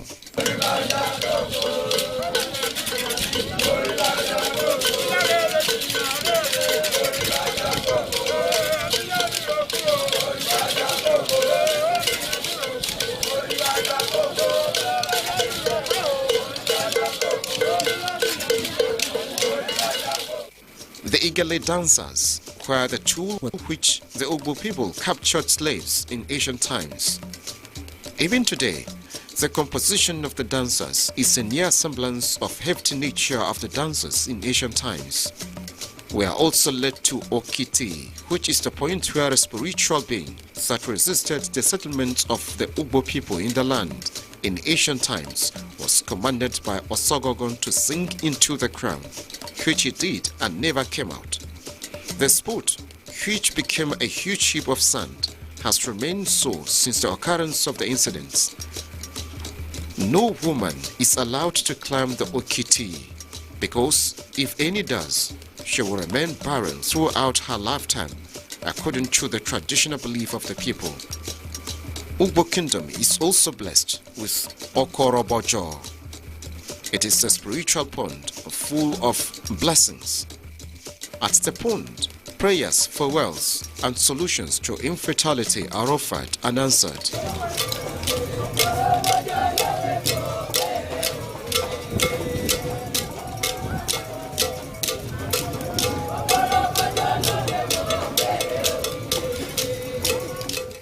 Fish gotten from the pond can neither be cooked nor eaten, no matter for how long the attempt to cook lasts. Oba Frederick takes us to the bank of the coast and explains to us what happens between the Ugbo Kingdom and the Portuguese and its significance to the history of the kingdom. This is where the Portuguese, they met us. We are the first to meet with, white people, the Portuguese in the southwest. I'm talking about 7 AD. They met us here. The Germany come here to meet us before the arrival of British. This is where we signed our treaty, 1884. It was a friendship treaty, not a negotiation. This ancient kingdom is today blessed with a royal father with outstanding qualities. His Imperial Majesty Frederick Obatero Akinruntan is a man of endless volume, because when you talk of philanthropist, he's number one. If you talk of his Christian life, I think Jesus Christ is his mentor, because he knows the Bible from back to back, and he preaches love of God. A good listener, he has that quality that every one of us love to emulate. In fact, as a matter of fact, we see him as a blessing to this generation. His Imperial Majesty here in the kingdom is the best dressed man. When he wears cloth, it's always in glamour, and everybody appreciates him. And I have to confess to you that everybody now in the kingdom is imitating him. He likes to live in a very clean environment. The example is what you are seeing here now. And he's very kind too. He's prepared to help you when you are handicapped. From the time he ascended the throne to date, His Majesty Akinruntan has recorded significant achievements which his subjects attest to. As an eye-opener, this palace happens to be the biggest palace and most spacious palace in the entire country. And it's a plus for His Imperial Majesty. After his enthronement, a market was built. And this market happens to be the biggest market in the entire local government. Osangaga Hall was singularly built by His Imperial Majesty. The road from Gbokoda to Ubola is one of his achievements. Before he ascended the throne of his forefathers, if you want to come from Gbokoda to Ubola or Ubo, you will take about 1.5 hours. The Olugbo intervention and NTA intervention has now yielded fruits. The World Bank has now visited Ayetoro to make sure that the sea incursion is weeded off. A lot of achievements, too numerous to mention. Now, there is a maternity center in Ugbo here. There is a mini hospital in Ugbo here. All these things happened during the reign of His Imperial Majesty Oba Dr. F.E.O. Akinruntan. With these achievements, and still counting, Oba Frederick enjoys his relationship with his subjects. He thus advises on how best a leader should relate with his subject in order to gain their loyalty, enjoy their support, and achieve meaningful development in their domain.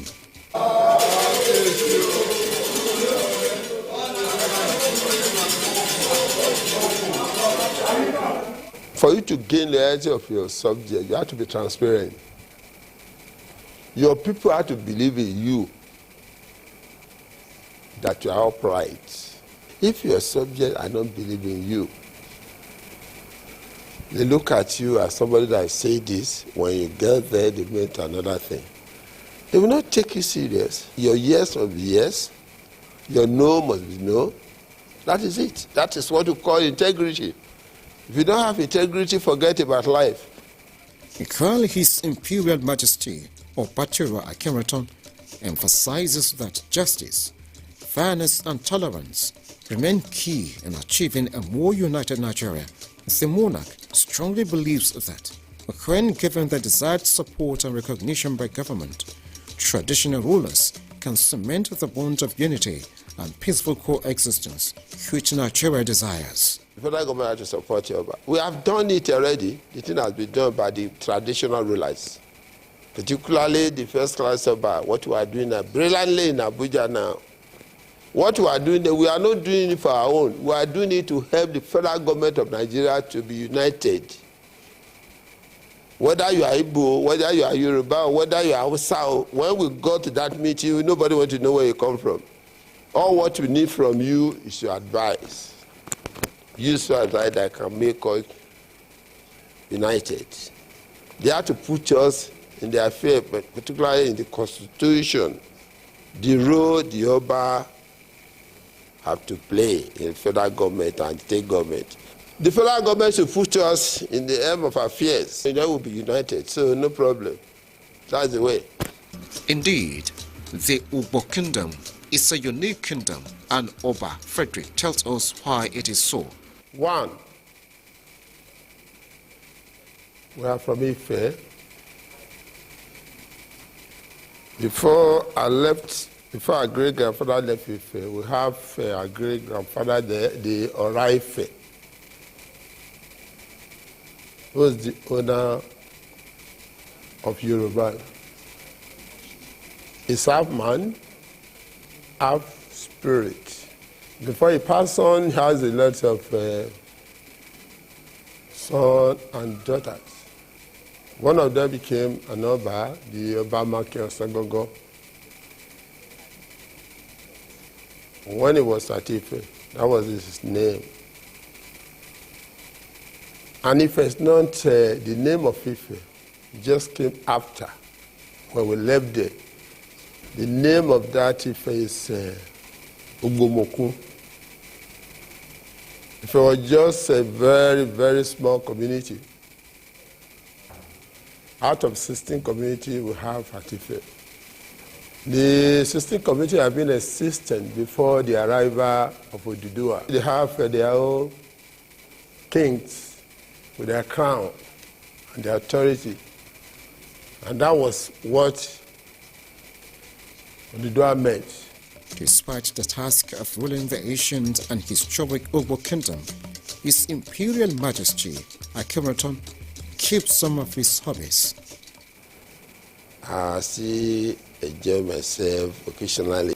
Dance, that's one of my hobbies. I like reading. I like doing exercise in the morning.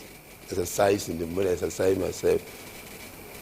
So most of the things, and I like singing also. So many things like that. 4 things like that. I did not miss it. I'm still doing it. Ugbo Kingdom is rich in history, strategically located and blessed with abundance of wealth. The reign of Oba Dr. Frederick Obatoro Akhenaton as the Ulubo of Ugbo will do nothing short of further harnessing the God-given wealth for the benefit of the kingdom and its people has already been experienced. Surely, the base of peace, unity, tranquility, wealth and stability of the Ugbo kingdom is yet to come as Ulubo of Ugbo Frederick Obatoro Akhenaton reigns.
To prepare this delicious quick treat, we'll require the following ingredients: 2 3/4 cup of desiccated coconuts, which is about 250 grams, 1 can of condensed milk of about 395 grams, 1/4 cup of almonds, about 40 grams.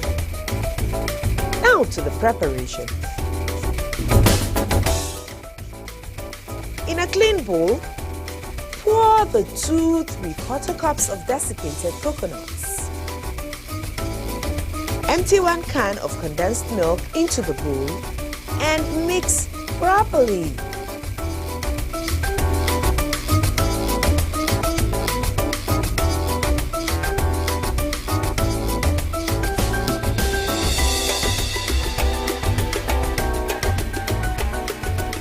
Cover the mixture and set aside for about 10 minutes.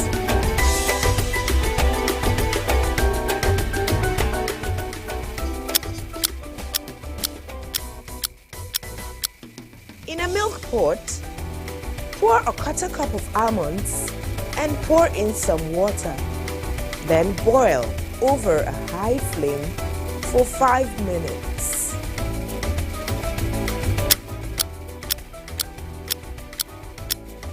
Drain the almonds immediately and rinse with cold water to cool.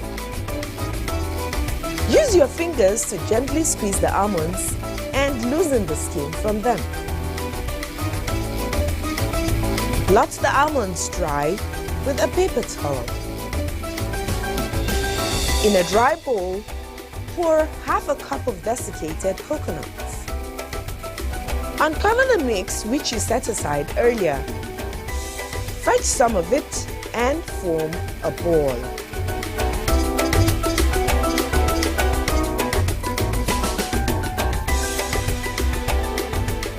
Insert one of your almonds into the middle of the dough ball.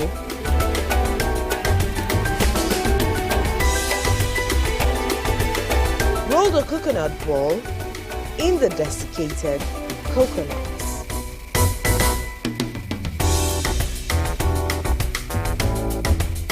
Continue the same procedure for all the remaining coconutty dough and almonds. You see, it's easy peasy. Within 10 to 15 minutes, you are done and it's ready. It just melts in the mouth. Yummy! Enjoy it with your family and friends.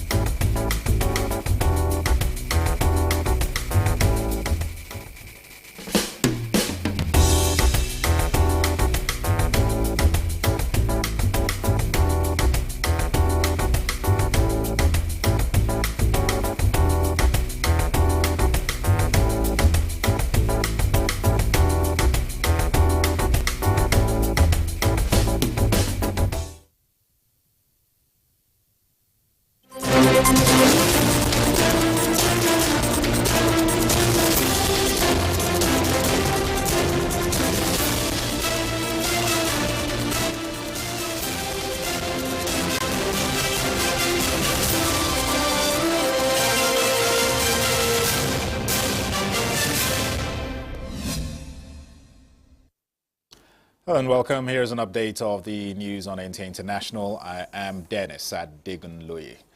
As Nigeria commemorates the 2024 African Day for Technology and Intellectual Property Rights, IPRS, the Nigerian government has reaffirmed its commitment to supporting indigenous inventors and innovators in a bid to spur national development. The Director General of the National Office for Technology Acquisition and Promotion, NOTAP, Obiageli Amadiobi, confirmed this as Nigeria marks the day, themed Leveraging Technology and IPRS to Drive the Renewed Hope Agenda. The African Day for Technology and Intellectual Property Rights was designated by the African Union Council of Ministers and Assembly of Heads of State and Governments in July 1999 in Addis Ababa, Ethiopia. The day was created to raise awareness and promote the domestication of technology and the developments of the IPR system in African member states. The day seeks to, among other objectives, arouse the latent creativity and inventive spirit of young inventors and innovators to spur development of indigenous inventive solutions. After decades of the blocked river basin and the menace of Taifa grass, which have impacted negatively on the ecological balance and livelihoods, the Nguru wetlands in Yobe State are once again beehives of activities following the agro-climatic resilience in semi-arid landscapes of the World Bank and the federal government's dredging intervention, which have now led to the return of water for farming and fishing activities in the area. For over 11 years, the wetland has been lush with aquaculture and businesses thriving, but today the wetland is gone to the complete detriment of beneficiaries. The World Bank project is designed to energize the entire ecosystem for a rebound. The United Nations says Borno State needs urgent global support to address the humanitarian crisis as a result of the ravaging floods.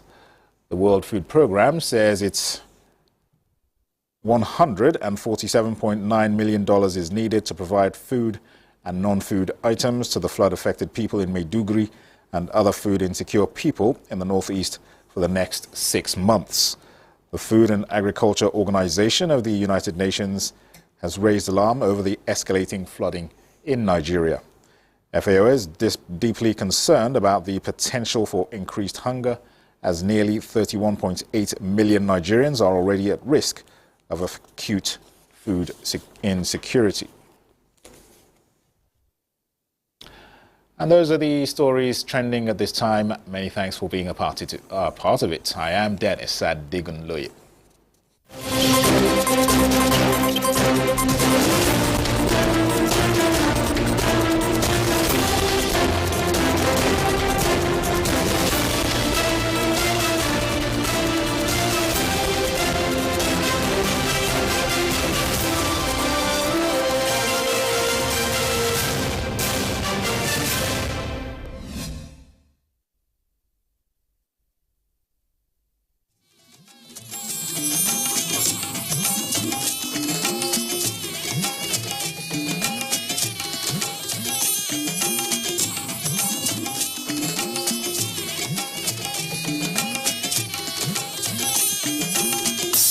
This is the network service of the NTA.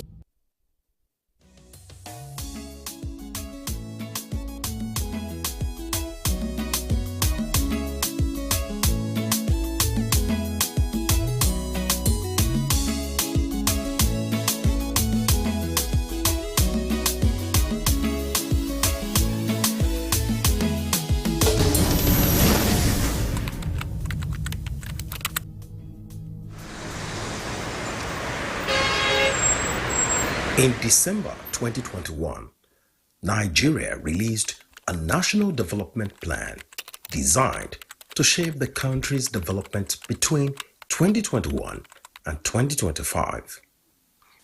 The plan is projected to tackle development issues like poverty alleviation and foster industrialization. Some people think that development is about roads, it's about infrastructure, it's about buildings. No, but development is about human being. That is why we talk about human development. Development is about how to improve the quality of life of citizens. Successive governments have embarked on several development strategies through commissions, agencies, and departments with the aim of fostering development at local, regional, and national levels. Experts say some of these strategies have failed, mostly because of badly coordinated community development activities. The government exists for a primary purpose, one very important purpose, the welfare of the people. And in talking about the welfare of the people, you include their security, their well-being, standard of living, economic well-being, and so many other things. So when we talk about those things, you look at the people's development.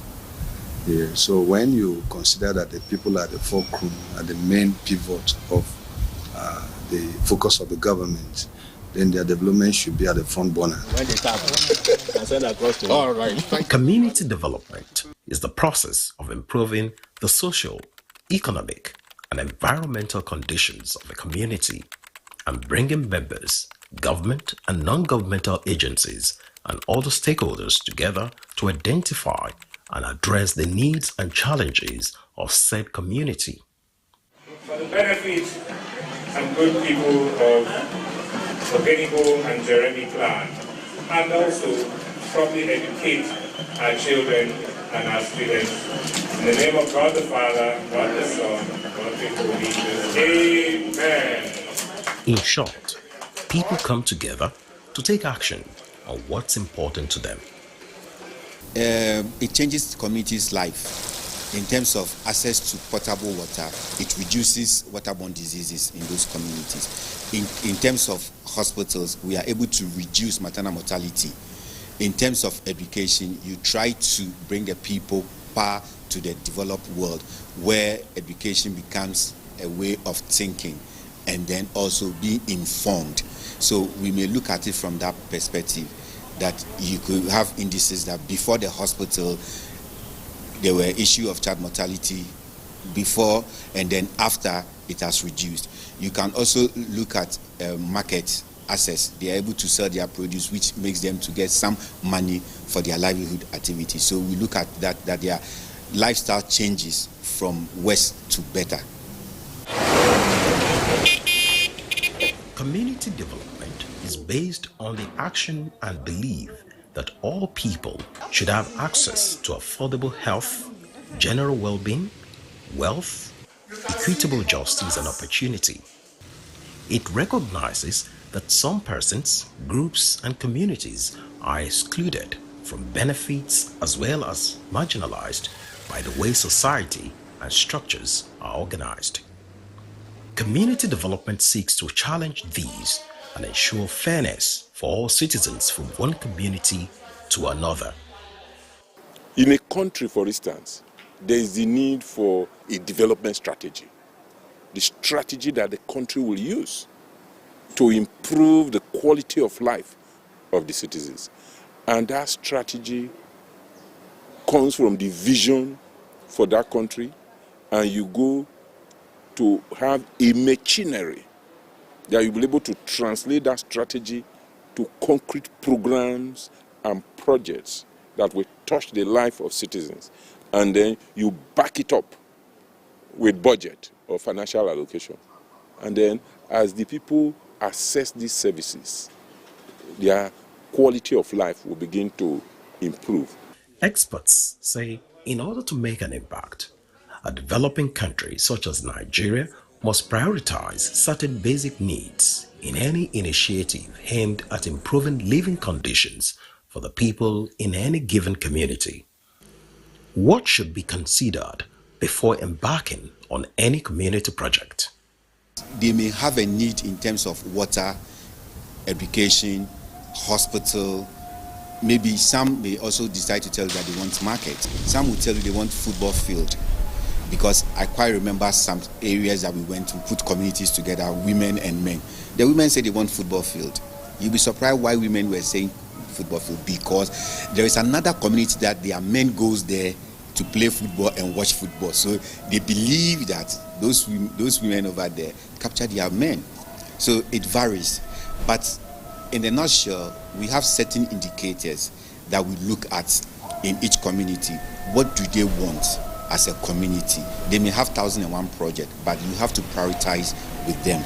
So once you are able to facilitate that, they look at the needs that they prioritize. So that's why I said some may decide that hospital, clinic will be their area of concern, whilst others will tell you water if they don't have available water at their disposal. Some will tell you education. So it varies.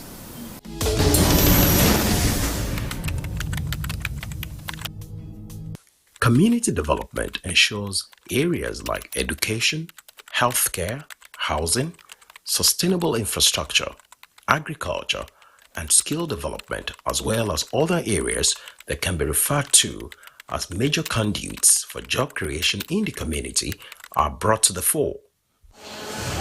These translate to new business opportunities, investment in local businesses, as well as other endeavors that can facilitate further development.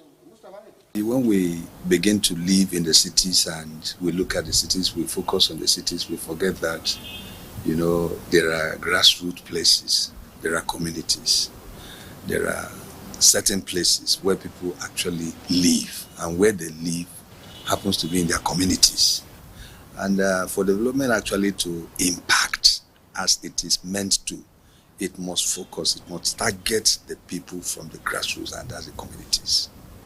Stakeholders say it should not just be about improving the physical conditions of a community, but about empowering people to be agents of positive change wherever they reside.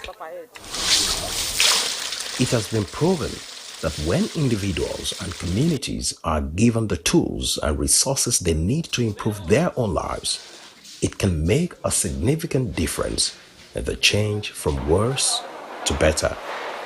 In fact, development theory and practice are agreed that there are 4 key areas that can touch the life of citizens. One is infrastructure. Infrastructure, whether roads, water infrastructure, electricity infrastructure, or transport infrastructure. Infrastructure is key. Second is health. Third is education. And then 4 is agriculture and food security. These 4 key areas are the most important in terms of development. We know, for instance, that without security there cannot be development. But the ones that touch the life of citizens and improve their quality of life and standard of living and life expectancy are infrastructure, education, health, and agriculture. Many large-scale and major community development projects have been funded and failed in the past, particularly for not adequately representing the needs of the recipient or beneficiary communities. When a tree intends to start well, it must have good roots. And development that takes place at the grassroots, at the community level, ensures that such development at the national level has a taproot. So when you develop with communities in mind first, and you look at the communities and center development there, it ensures that what you have eventually at the national level is able to stand. Yes, that is the reason why whenever you think about development, you first think about the communities, where the people live, where they are.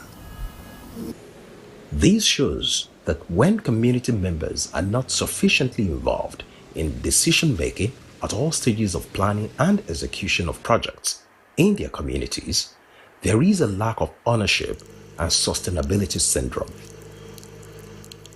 Bottom-up approach involves the people who will be the beneficiaries of the development process to be part of planning the development. When they plan the project, when they plan the activities, when it is bottom-up, there will be ownership and the implementation will be better. However, our experience in development shows that you need both bottom-up, top-down, and even sideways.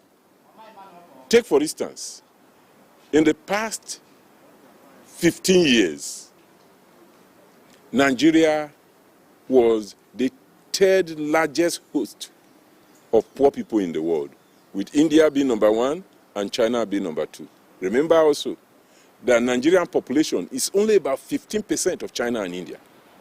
But in the last 15 years, China has lifted 730 million people out of poverty.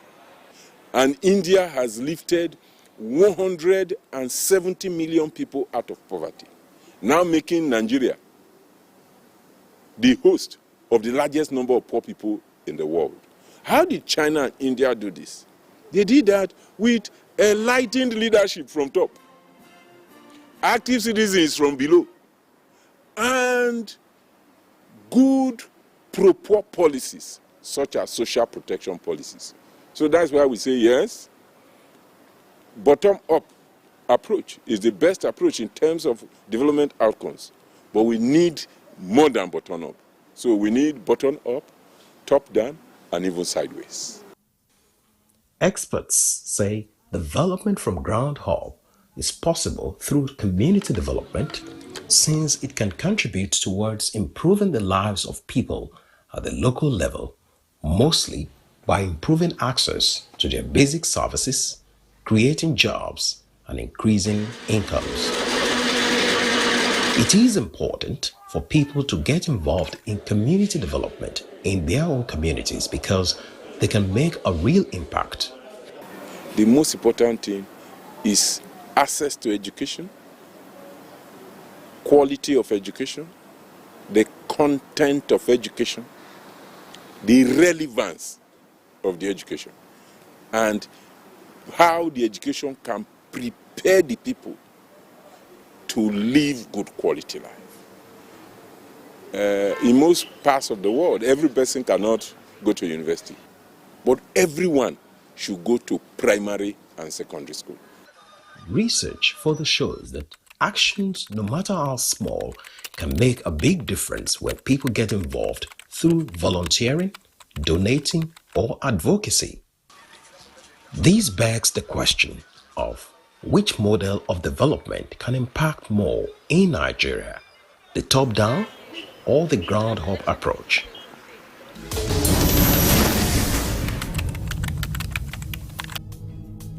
If you try to do top bottom down, you will fail, because when you want to talk about project sustainability, then you failed. But if you want to start your planning from bottom up approach, that should be the best, because at the end of the day, the community people accept that, because that is their problems, that is their issues that they've raised, and then you help them to resolve the issue. You help them to put in what they need, so their felt needs become prioritized and they accept it.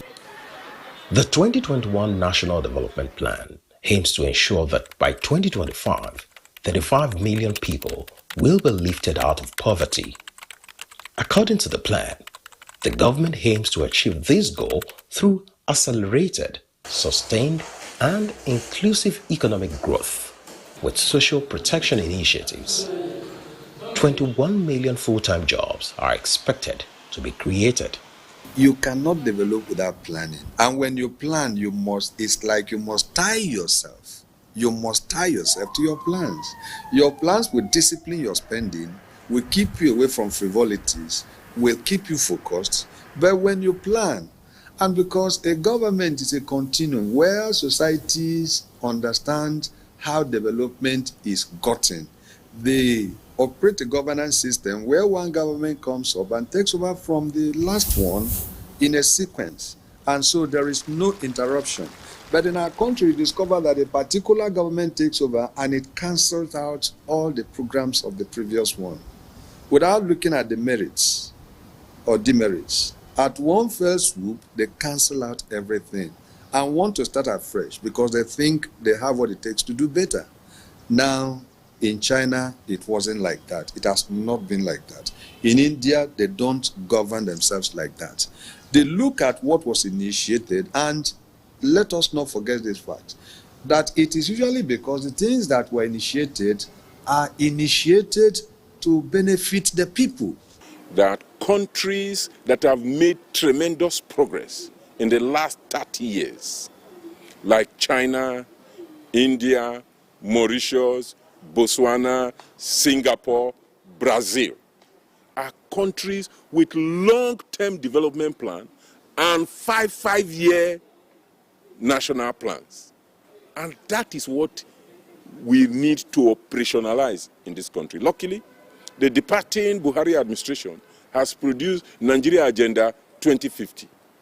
And there is also the first plan from 2020 to 2025. These Tinubu administration need to key into that Nigeria Agenda 2050, amend, review, and make it to align with its own development aspirations, but ensure that there is an overarching development strategy that guides the work of the government. According to the plan, key sectors such as agriculture, manufacturing, trade, oil and gas that account for 60% of the country's gross domestic product will be revitalized for achieving stronger economic growth. The government also promised to invest in key infrastructures such as physical, financial, digital, science, technology, and innovation. It is the duty of the government to de-emphasize white-collar jobs and then this idea that if you can speak better grammar than your traditional language, you're a better Nigerian. No, it's a big problem we have. So government should encourage technical education. Let our young men understand and then create a good opportunity for those who are trained. Not just to, there are so many technically trained young men who are out there riding bikes, doing bike transportation. So where does that leave the teenager who is growing up and is thinking of also going to acquire a skill? Is it after acquiring a skill he hits the street with a bike, motorcycle, doing motorcycle transportation? Government will not solve every problem. But there is a minimum. That minimum is a level playing field. And then the psyche of the society must be affected. We have our National Orientation Agency that should be doing things like that. Years ago, we used to have commercial schools. Where have they gone to?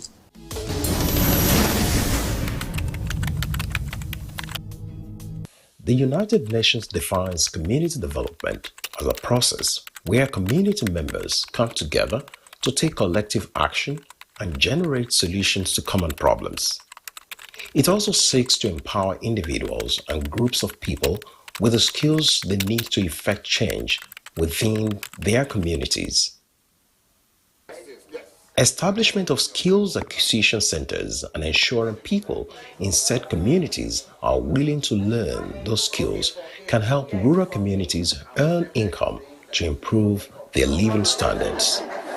If you are leaving a rural community to urban community, there are certain things that are pushing you from your community to the urban communities. One, education, access to light, access to telephone facilities. Today we are now in a small world where we can communicate with each and everyone.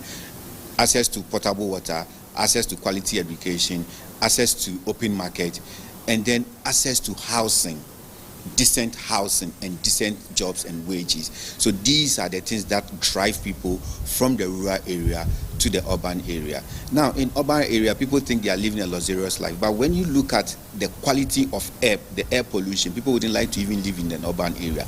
So when you bring those things that are driving the people from the rural area to the urban area, it means that you are bringing people apart. So there is no need for them to leave their families where they were born and raised to another place that they don't even know. So these are the things, these are the push and pull factors that. So to bridge that gap, I think we have to mirror what we have in the urban area to the rural area. That would be the best way to reduce the rural-urban migration. Traditional rulers and community leaders, being the custodians of the people's culture and tradition and closest to the people at the community level, have a major role to play in community development. I have the honor to cut this tape today to declare or commission this beautiful model secondary school for the benefit of our state. For God help us.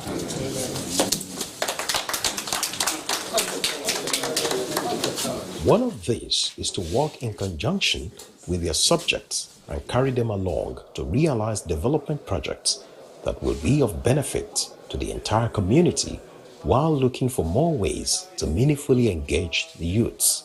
Everything rises and falls on leadership.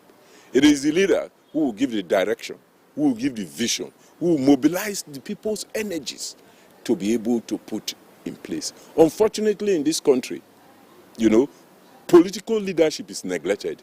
If you look at other sectors, in Nigeria, Amina Mohammed is the Deputy Secretary General of the United Nations and is doing excellently well. Dr. Okoji Iweala is the President of World Trade Organization. He's doing well. Dr. Akuwumi is the President of African Development Bank. He's doing very well. Dr. Osaho Nabulili He's the president of World Medical Association. He's doing excellently well. But Nigerians have failed to embrace politics. Decent, God-fearing, honest people think that politics is a dirty game. But when you leave it dirty, who will clean it up? And remember that Plato counsels us that if you refuse to participate in politics, you will be ruled by your inferiors. And Edmund Burke said that for evil to triumph is for good men to do nothing. And finally, Frantz Fanon said that the future will have no pity for those men and women who, possessing the exceptional privilege of being able to speak the words of truth to their oppressors, have taken refuge in attitude of passivity, of mute indifference, and in some cases of cold complicity. Nigerians need to wake up, take our country, and participate actively in politics so that we can accelerate development, not only at the community level, but across the country. The local government, which is the government at the grassroots meant to deliver rural development and bring government closer to the local communities, has not been sufficiently empowered to perform its duties. They are expected to initiate the community's economic planning drive, to build on other official community plan and shape community growth. They are also expected to provide revenue to maintain, grow, and improve local infrastructure and community services. Experts say local government institutions should be strengthened to enable them empower their communities for development. Well, the government needs to look at the local government structure. What is the local government structure? What's their mandate? How are they supposed, because they are close to the community members. So how are they being empowered that they can transfer that empowerment to the community members? So first of all, you start with developing and strengthening the local government institution, so that the local government institution will be better equipped and also assist the community members. So what the government needs to do first is equip and strengthen the local government. Once the local government is strengthened, then trickle-down effect will go to the community members so that they can have the same structures that they dream of having in their community, rather than moving to where you don't have relatives, you have nobody over there. So that is one of the key things that the government needs to start, is empowering the local government.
Ever heard the saying, "You are what you eat"?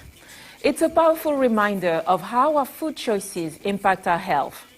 Unfortunately, the idea of food as medicine has been overshadowed by cheap and convenient processed options. Hello everyone, and welcome to Our Voices. I am Ginny Niwa, joined by my co-hosts Oriane Taginshaka and Simini Shiekoye. In this episode, we're diving into the power of African heritage foods and how they can heal and boost our health. So get ready to fall in love again with whole and natural food. So ladies, do you eat healthy consciously?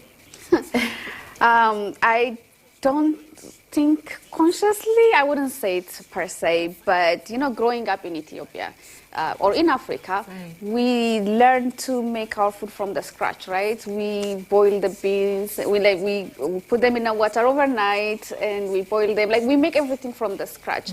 And here in the US, I still do the same.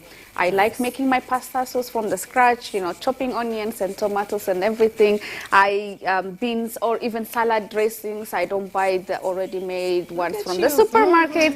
I will show you later, maybe when we talk, like fresh squeezed lemons, black pepper, salt, and I tend to do those, and we try to eat as much fresh food as possible at home.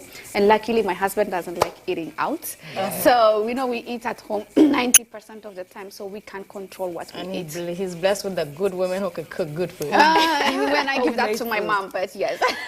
Well, for your question, I think that, just as she said, if you were born and raised eating the right food, you don't have to make a conscious decision to eat healthy or not healthy, because it's your lifestyle, it's what you know.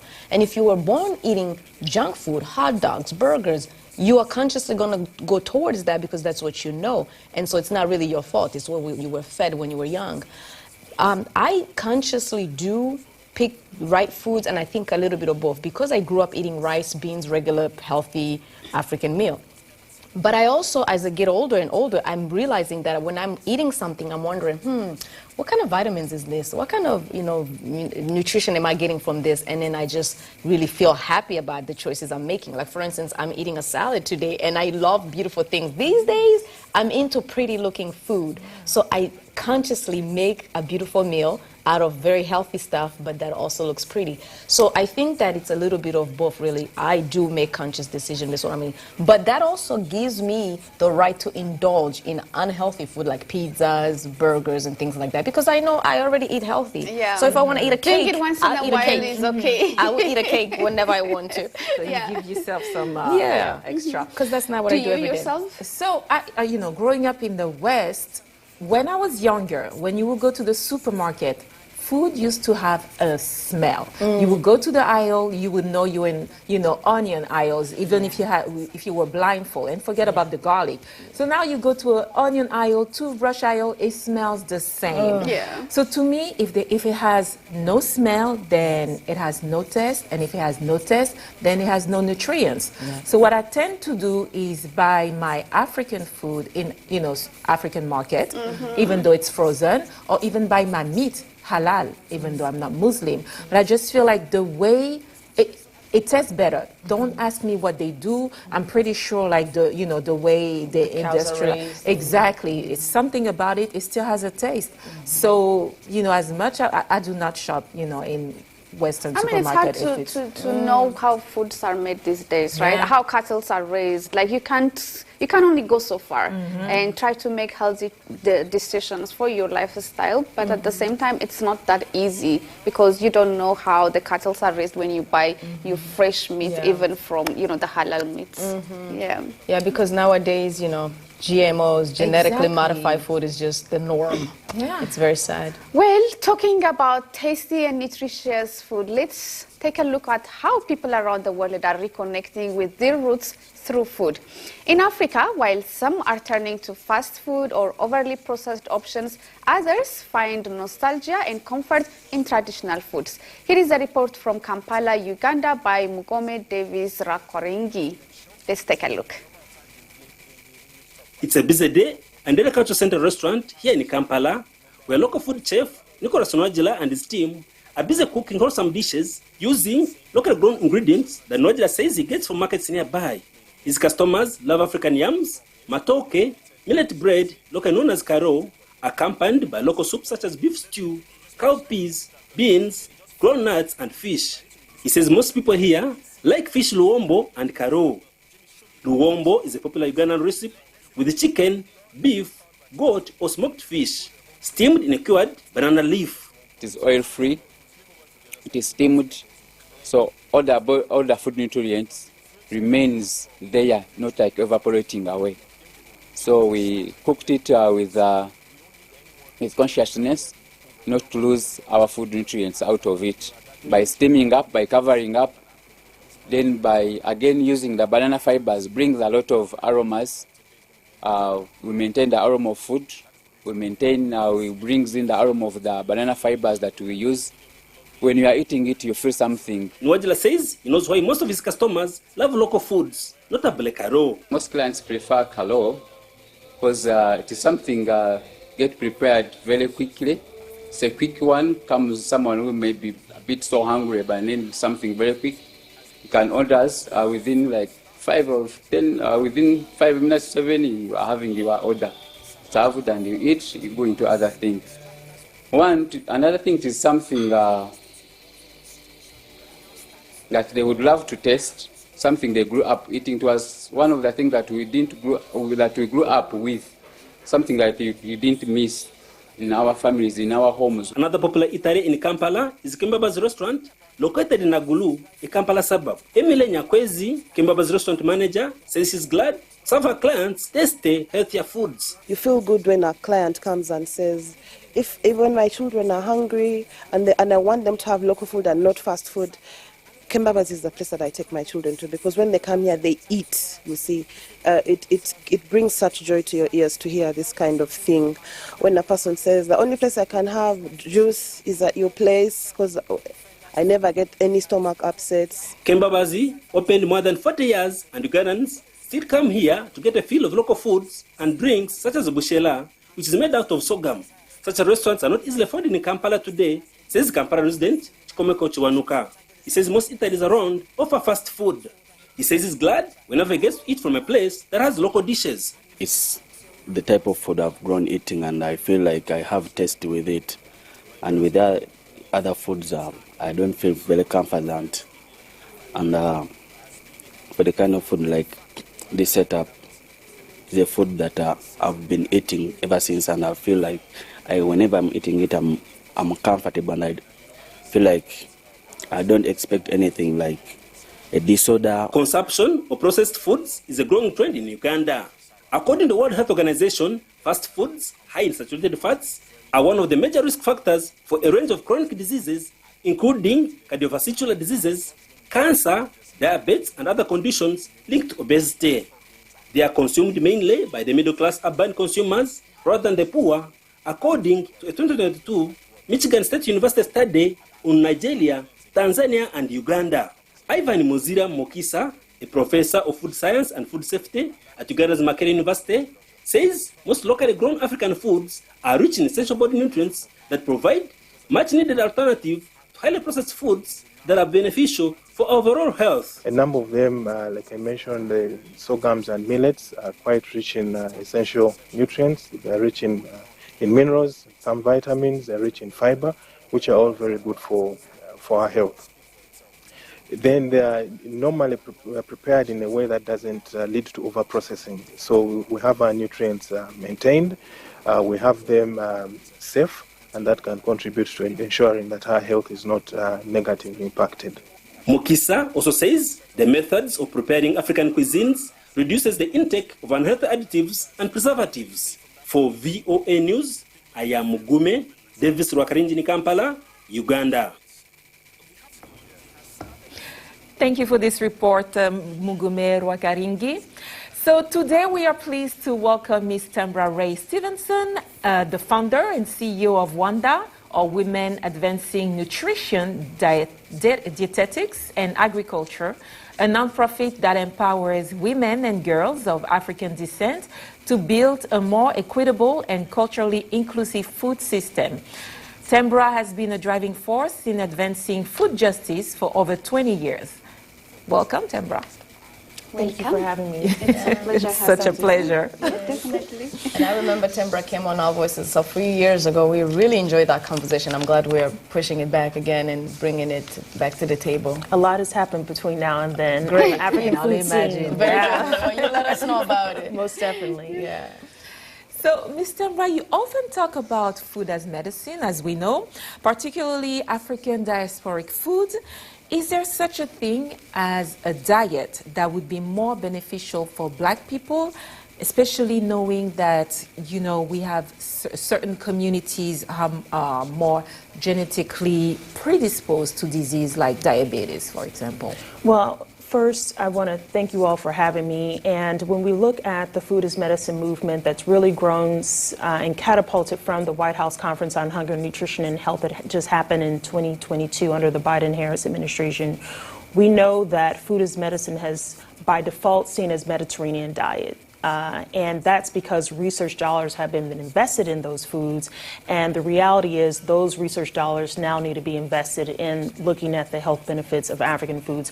We've seen some studies that have already been conducted around how just swapping an African diet in South Africa for 2 weeks with African Americans here and Africans having an American diet, how there was a shift in looking at cancer and seeing how polyps and inflammation was increasing just by being on a standard American diet among Africans just for 2 weeks, whereas those same polyps and inflammation was on a decline in African Americans on an African diet.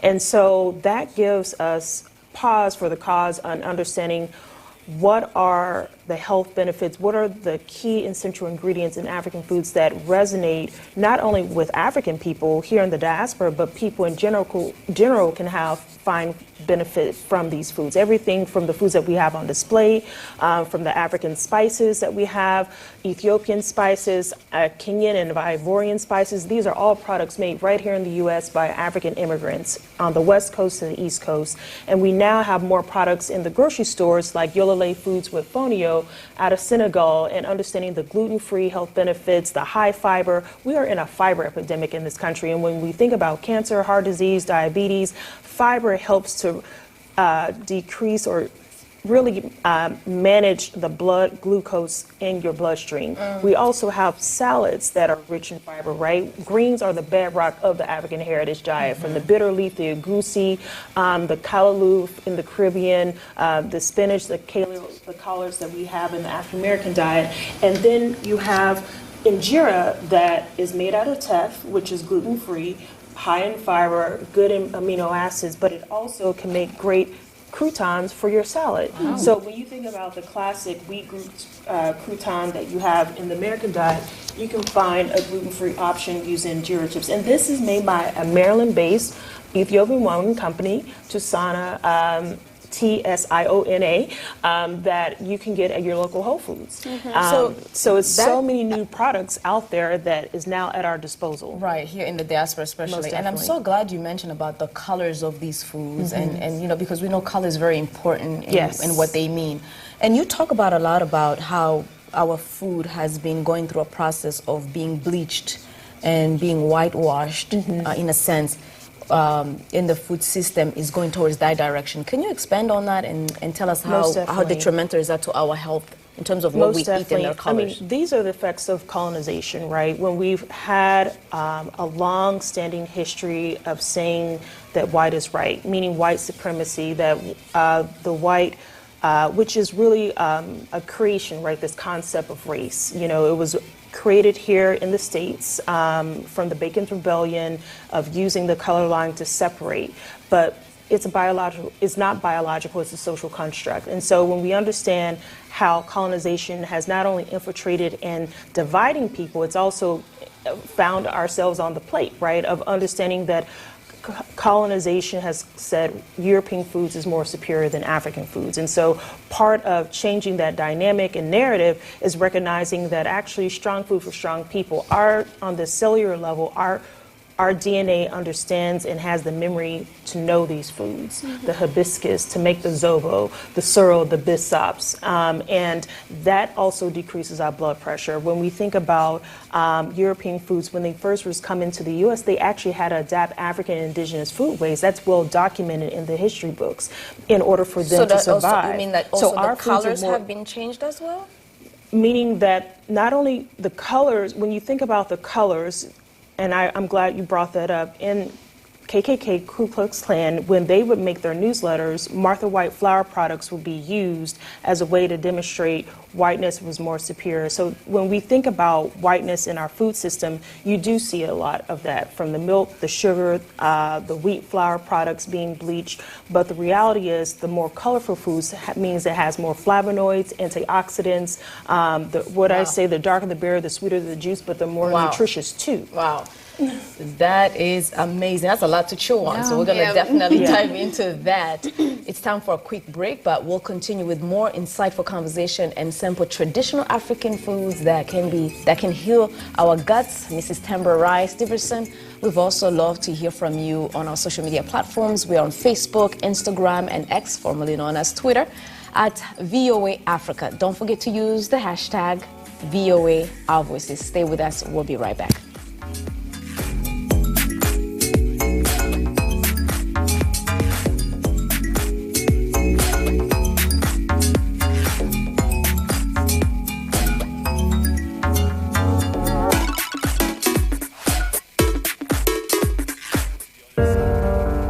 In times of change, when the world seems uncertain, and what we hear doesn't reflect what we see, we seek the truth. When we are told only part of the story, we lose trust. In moments of crisis, our dreams, hopes, and wishes for a better tomorrow depends on a free press. At Voice of America, we bring you the stories that people take risks to see. We connect the world and unite it with truth. At Voice of America, we show you the whole picture.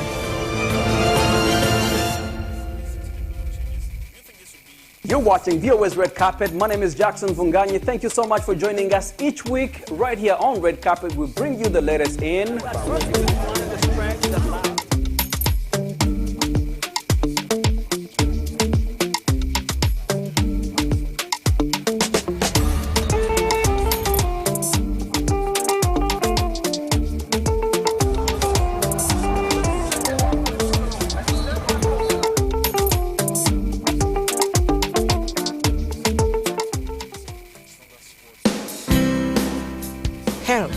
wellness, sport, beauty, medical breakthroughs.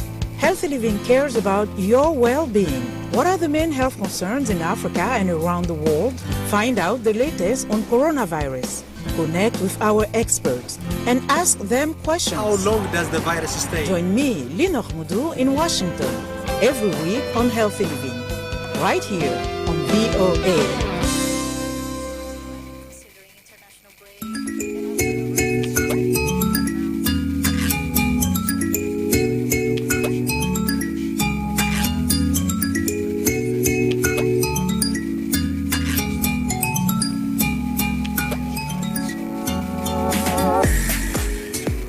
Welcome back to Our Voices. Today we're discussing the nutritional value of traditional African foods with our guest, Ms. Tambarai Stevenson, founder and CEO for Women Advancing Nutrition, Dietetics and Agriculture, or WANDA. Now let's get into something exciting because we have so many questions. And also food to taste. You mentioned African food like the injera and the different spices here on our table. So when we talk about African food and African diet, in terms of making healthy choices for our diet, how healthy are they? And also, have you noticed any trends in our in African, dietary that could be considered unhealthy, maybe? Most definitely. On the continent, we're dealing with a double burden of malnutrition, where you have the fasting, the starvation. When we think about the traditional, ascites in the belly, but also we're having obesity and diet-related diseases like diabetes and cancer, renal and other diseases. And the reason why this is of great concern, because as you see emerging markets, more Western food brands expanding in restaurants like the KFCs of the world in West Africa, now in East Africa, it's seen as a social status because part of colonization is this belief that the West is better than the rest of us. And so when you set up that situation, where you also see it flowing into the curriculum, right, into the instruction of a new next wave of nutritionists. I had gathered toured in Kenya recently. We host sisterhood suppers through Wanda. Had our first one on the continent with nutritionists, those who are in the farming space, as well as those who are students. And they're saying in their own curriculum, they're not even learning about African foods. They're learning about how to cater to the West. And those in the culinary schools as well, they're developing diets around the Western diet, even on the continent. I was amazed. I could understand maybe here in the U.S., but to have that happen on the continent, this is recolonization 2.0. What you're saying about social status is really true, because when you think about how when you go to Kenya and you see people eating burgers and pizzas as a social class, as this, you know, I'm rich now, I've made it, it's really toxic, it's really dangerous. And what's dangerous about that is if you don't have the healthcare infrastructure to support the treatment and the management of chronic diseases like diabetes or the renal failure, if you need to be on dialysis, you're setting yourself up for having a decrease in life expectancy, but also a decrease in quality of life. And that really is problematic when we know that we are people that come from a strong ancestral legacy. And so for me, knowing this history is why I trace my heritage back to Nigeria, to the Fulanis, have created Wanda in Nigeria, where we're now funding and supporting at Bayero University their first class of nutrition students. And so we're covering their tuition and fees, we're providing mentorship, we're working with mentorship programs, and our board members, Ashru Abubakar, want to give him a shout out, who was a Washington Mandela Fellow, a Mandela Washington Fellow, who I was able to like bring into Wanda's world. And so there are men, right, who are understanding the power of empowering women and girls because they come from mamas, they have aunties, they have wives, they have daughters. And so for us, that's also the reason why we should be thanking our mothers and aunties, you know, for helping us understand, our African mothers and aunties especially, for helping us understand the nature of the food we are cooking, how to cook them, and how to, you know, make this such nice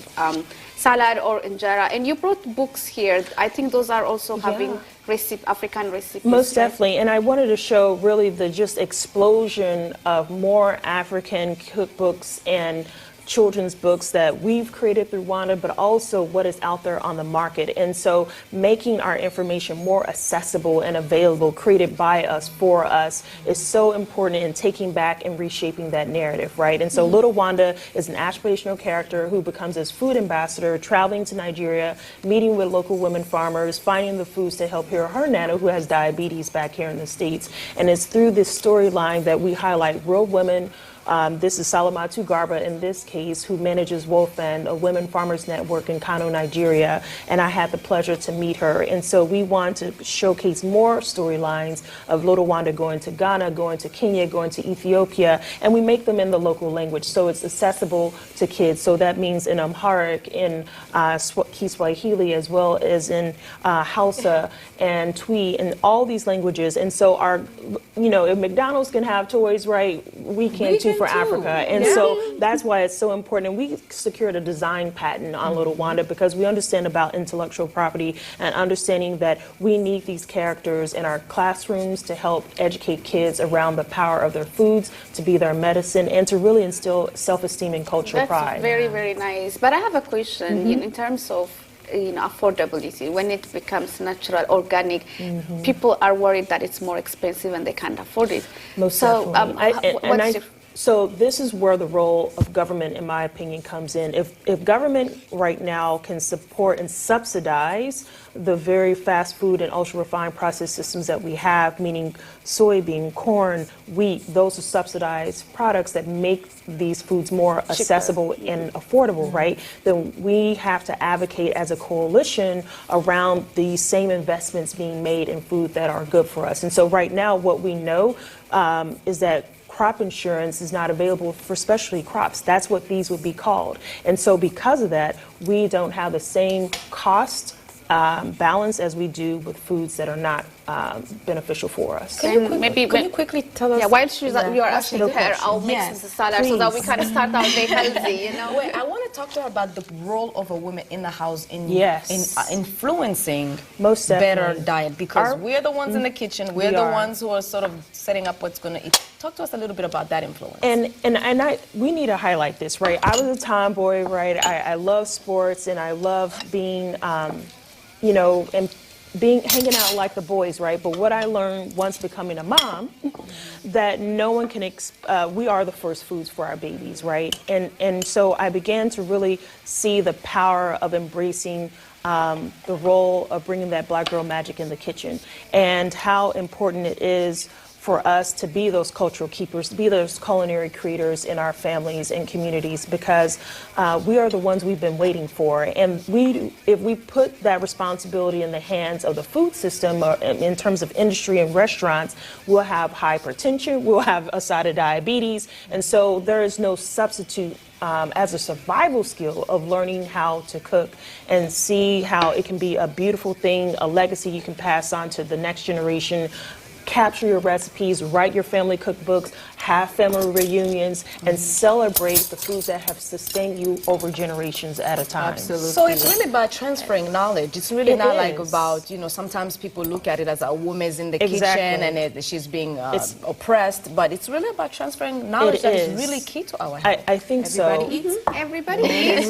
Bon Enjoy. appetit. Now, Bon add your appetit. injera chips. Yes, exactly. Yeah. Awesome. Well, while we're eating this little salad, healthy food, definitely, this is where we wrap up today's show. We want to thank our guest, Ms. Tambra Stephenson, again, founder and CEO for Women Advancing Nutrition, Dietetics, and Agriculture.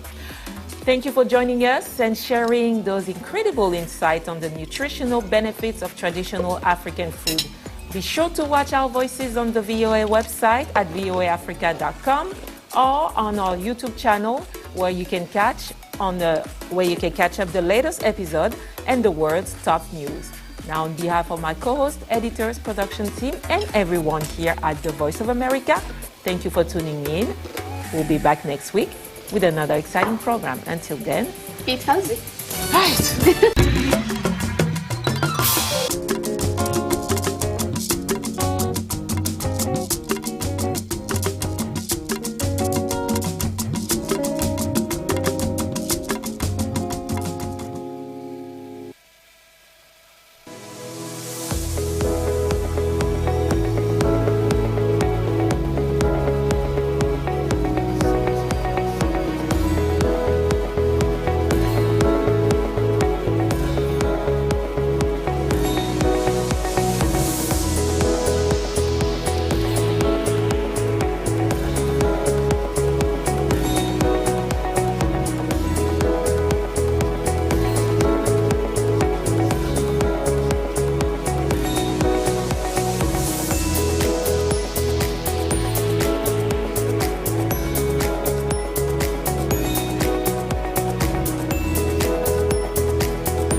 It is no news that anywhere there is good food, you can count on my presence, right? Food is an essential part of our lives. All living things need food for their growth and development. Aside from food being as important as air and water, it nourishes our bodies and it gives us the necessary energy we need to carry out our daily activities. And I see it as a great source of joy. Good food is practically, something that uplifts my mood when I'm down.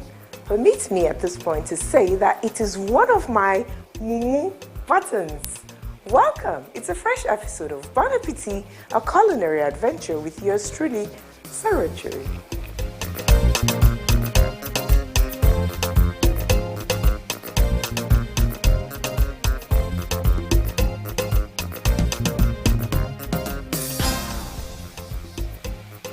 Everyone has a different food preference. It can be obtained from different sources, including plants and animals. Gote acha, popularly known as fonio porridge, is one of my go-to dishes any day, anytime. It is a dish said to be originating from the Birom people of Plateau State. Let's learn a bit more about the Biroms of Plateau State.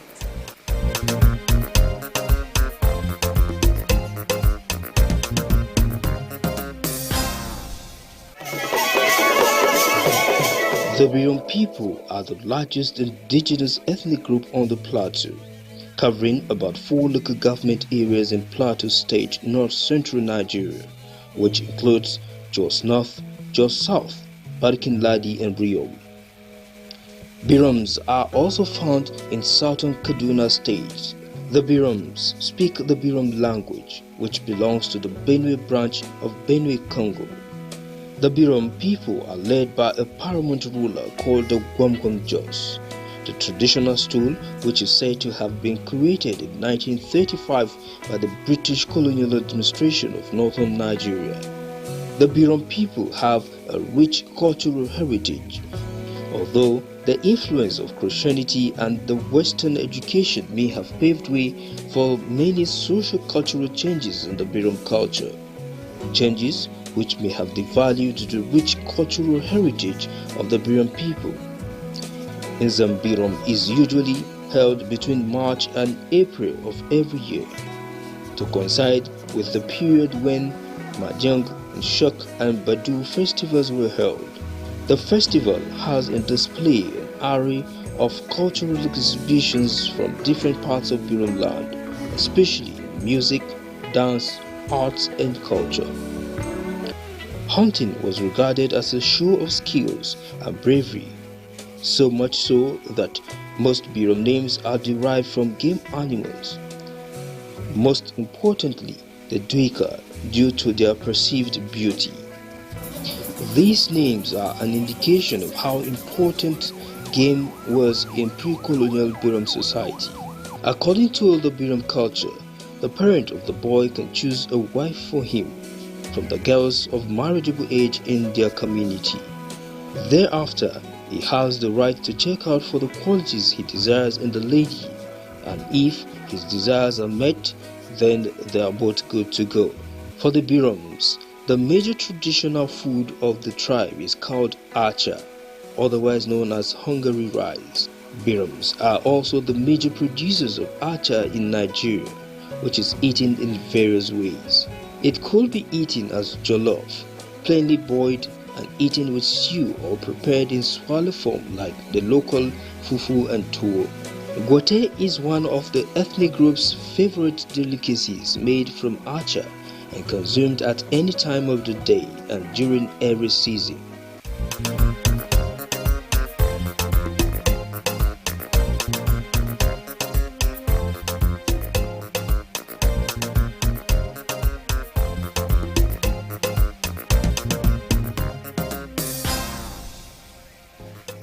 Okay, so adventure has once again brought me to yet another kitchen, and I have Chef Lami. You remember the face? She's regular on this program. But this time around, it is her culinary academy. It's a place where she has opened, she teaches. I train. She trains, especially young women that are about to get married. That's what she basically does. Yes. Anything soup, we have the master here. She's here to take another gastronomic trip with me on the program. Chef Lami, I'm glad to have you. It is Gote, the Plateau State way, right? Yes, but with my own twist. Yes, with my own twists. Gote the Plateau way has specific vegetables, but I just tend to use whatever is available around my, at that, maybe in my fridge, because it's something that you can just... It's a go-to meal. It's a go-to meal. It's good for diabetes. It's just good for, if you want to lose weight or anything, or if you don't want to eat something that is heavy. Exactly. So in a nutshell, she picks whatever is available, puts everything all together, rustle it all up, and a beautiful pot of gote will come out. Yes. And that's what we're going to do. All right. Are we ready? We are ready. Let's start cooking. Let's go.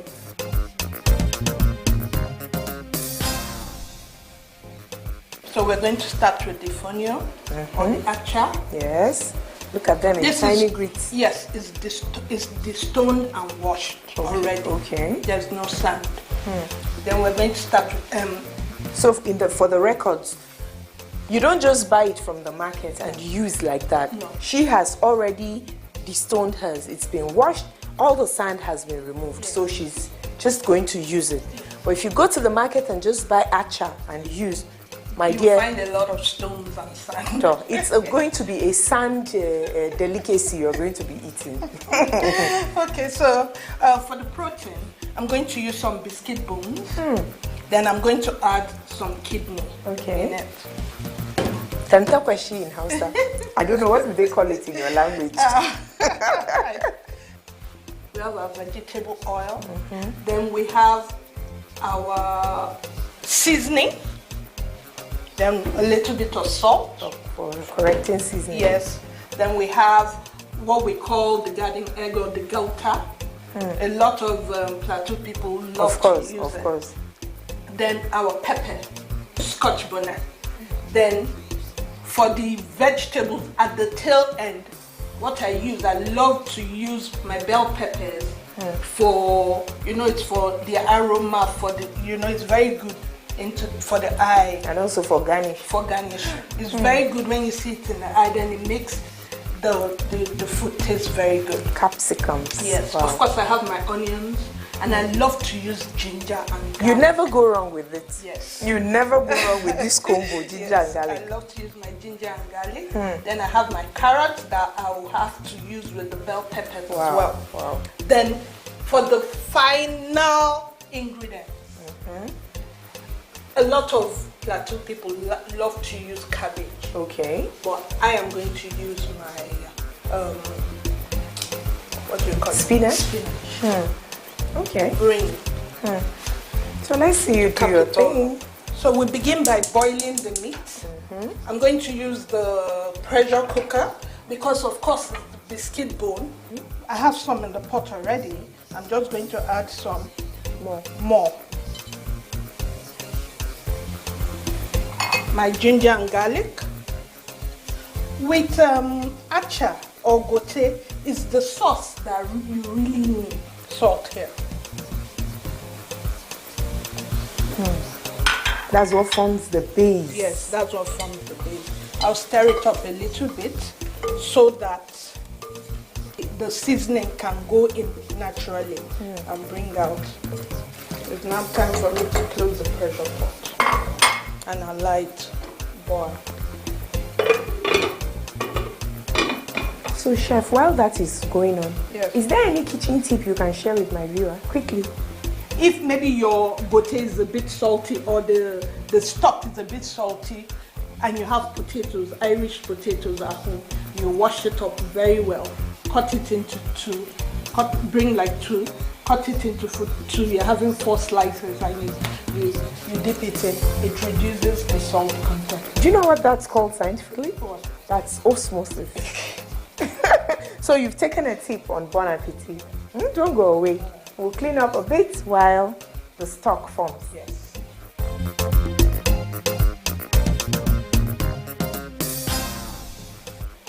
My signature dish is African special. It's the local way of cooking jollof rice. Our Nigerian jollof rice, you cook it with vegetable oil, but this one is the local way where you put locust beans, you put palm oil, you put crayfish, stockfish, dry fish, then you season it and garnish it with any vegetable of your choice. People love it because it's more natural, I think, and it's more healthy because of all the ingredients in it. Like the locust beans has a very good health benefit, and the stockfish, the crayfish, all in there with the leaves, the vegetable. You can either season it, put oziza leaves or scent leaf, which is very medicinal as well.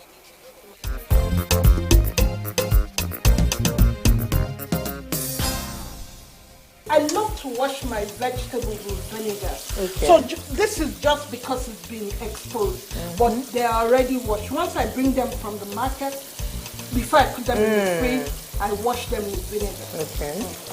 This just to rinse everything. Okay. What we'll do, because gote is chunks, you don't. It's not finely cut. You need them in chunks. I know you always like your veggies cut Yes. in chunks. So like the gauta, the garden egg, you don't need to cut it because it's already small. We're going to put whole Scotch You want them bonnet. to be visible? Yes. So that it depends on the person's preference. If the person loves spicy, you can crush some more. And if you don't like the spice one, you just put it aside. As your taste buds desire. Hey, enjoyment. You can also use a potato peeler to remove the back of I think that will be easier. Yes. This shape has a name.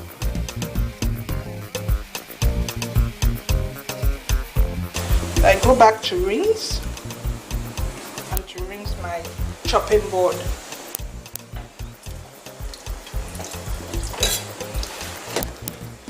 They should be in chunks.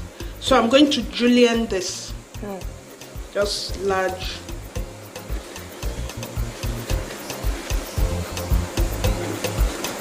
Nothing special, because you need to see your vegetables inside.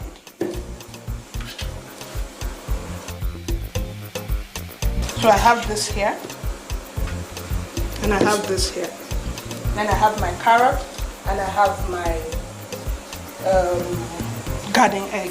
Which you But we didn't call cut. it, I didn't cut. I told you. Because it's not yes, really it's big. not big. So that when it gets soft, the person eating it, can either, a lot of people don't, it depends because it's a bit bitter. Some people don't like it. People don't like it. I love it. You love it. Ah. I love to use both the white one and the green one. one. Yes, but ideally it's this one. And you know, in Plateau State, they love to use the cabbage with this. Okay. So, like I said, I'm not using cabbage. I'm using green. So I have to clean up. Don't go away. Let's clean up a bit.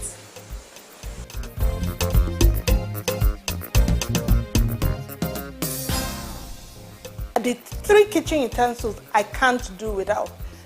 The first one is my skillet or my pan. The second one is my knife, my chef knife. And the third one is my spatula. Yeah, so I'm into training right now. I don't run the restaurant, but I train chefs. I train chefs on how to cook clean. That's what I do, because I notice that a lot of people, I have a lot of clients. Even if I don't run the restaurant, I still have clients that I cook for that love clean eating. Yes. Whenever I say clean eating, eating healthy. eating things that are right, that will make you, yes, that's what clean cooking or clean eating is all about. It's been calling our name. Yes, it's Can't ready. you hear that? I can see. Sarah, you can Sarah, see. Lami, it's calling us. But I'm going to put it off a bit. I'm going to put it off a bit to allow the steam go. Leave a bit. If you don't do that, if you don't do that, it can explode. And I know of a friend of mine that it had even stopped sizzling when she opened it and it burnt her whole. With whom meaning? Yes. So we have to leave it for a while, for some minutes. Maybe Like how long? 2 minutes or Okay. a clean pot. So I'm going to use a bit of vegetable oil. Like I said, this is my take. For some of my clients, for some of my customers, I use olive oil. So it depends on some. I don't even use oil at all. But this particular one, I'm going to use a little bit of vegetable oil. So when the oil is hot, I go in with my onions. If you notice, I love onions. I can see. You have a lot of it there. Yes. I go in with a lot of onions. This sound is music to the ear. Yes. And I brown it a bit. I'm going in with a bit of the Scotch bonnet.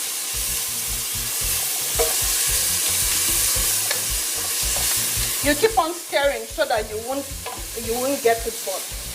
Since it's not a non-stick pot, yes. And remember, one of our proteins, I told you we're using kidney, and we didn't add it to the. So I'm going to put it up now to fry a bit with the. Cut it in large chunks. Yes, I did. Everything in this gote is in large chunks, like I told you. We're going to go in with the mixed stock, which is also the base. Which is also the base. I'm sure the pressure cook has done justice to it. I've done justice to it. So we're going with the last.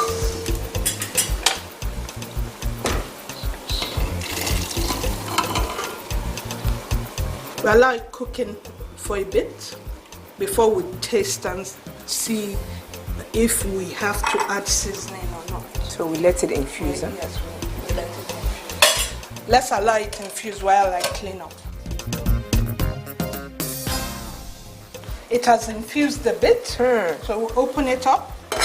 And like I told you before, look at that broth. Yes, like I told you before, I will have to put the garden egg whole because so that it can get soft while before. So we're putting in the garden egg and also the Scotch bonnet. I told you, based on preference, some people will like it hot, really hot. Yes, so I'm going to put in 3 Scotch bonnet.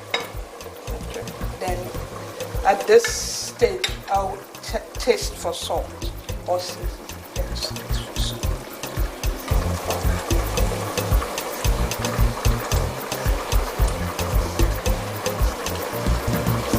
I'm going to just put a pinch of salt. That should do it. Then right now we're going to put our acha. Remember, this is washed. Remember, this is washed and the stone. I'm not going to put all. I'm going to put half. Yes, because what it does is swells, and you're eating more of the broth than the fonio yes, itself. the fonio itself. So we're putting what it's going to swell. It's a wonder cereal. Yes, it's a wonder cereal.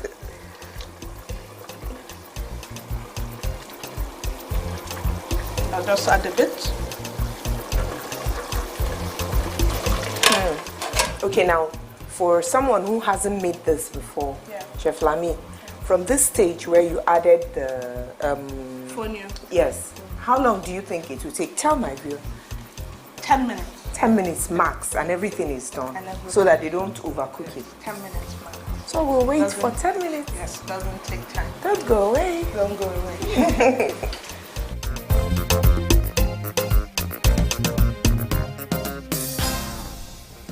before I even became a chef, I was watching Food Network, and so I love Bobby Flay, I love Ina Garten. Those two are my role models. For me, Bobby Flay, I like his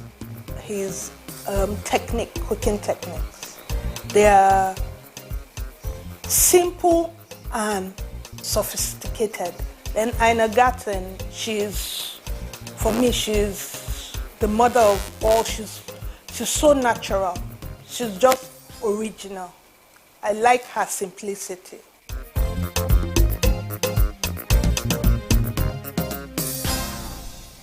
So it's time to put in the veggies. So I'm going to start with my carrot because it takes some time. Like I said, chunks. You know how we cut them in chunks. The colors are forming. Yes. Then I'll go in with my spinach. Or greens, as we know it here. Yeah, that's right. It's already washed and I blanched it. That's why the color is still green. Yes. That's another art. Yes. Blanching. Yes. Not everybody knows how to blanch. They lose the color eventually. So we'll stir up a bit. I need to add some water. Okay. Yes. Thank you. You're welcome. More? No, it's fine. We'll leave it to heat up a bit, to simmer a bit. Then it will be ready. This will make a very good meal when you are recuperating from an illness. Yes, it's you know. So for your general well-being, fonio is very good. Acha is very good for diabetes, for any people that are on a restricted diet. It's very good for now. So just like you said, Chef Lami, yes, we agree that gote, they say, originates from the Birom people of Plateau, but almost every part of northern Nigeria, takes gote. It all depends on the way you decide to prepare yours. If you are like Chef Lami, there might be seafood inside it. Yes. I've done that before. I've done that before, but I didn't want to do it today. But I was tempted. Really? If people that are conscious of their body weight and what have you, you could decide to be adventurous with it. Yes. I'm very adventurous. I know. And it depends on my client's preference. Some don't eat beef. Most of them don't eat beef. So I use fish and stuff. Or prawns or shrimp. Yes, wow. Well done, Chef. So our gote is ready. It's time to plate up. Let's see you do your thing.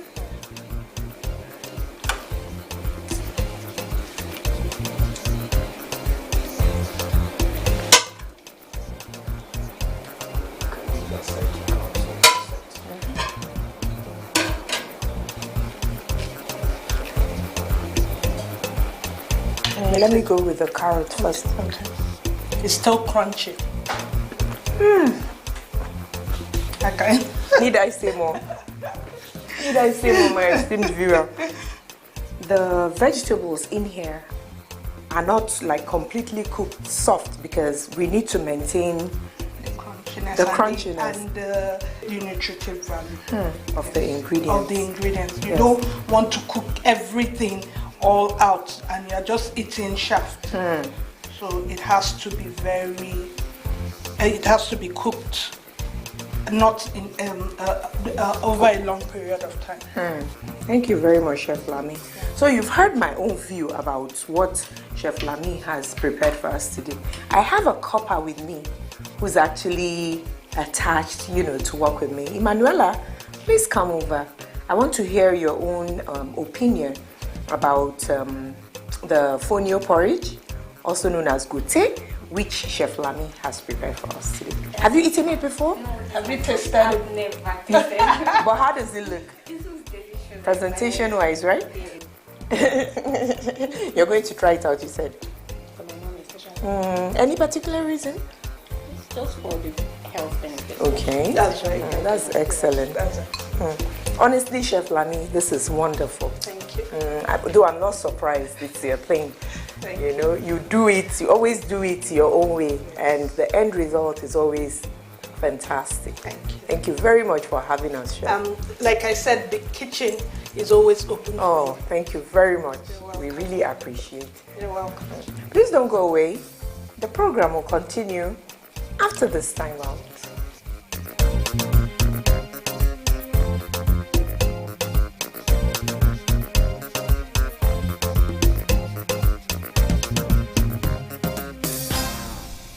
Every tribe and culture has its unique dishes and its own way of preparing and serving them.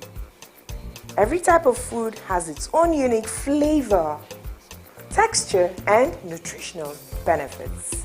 So it's been Bon Appetit, a culinary adventure today with Chef Lami.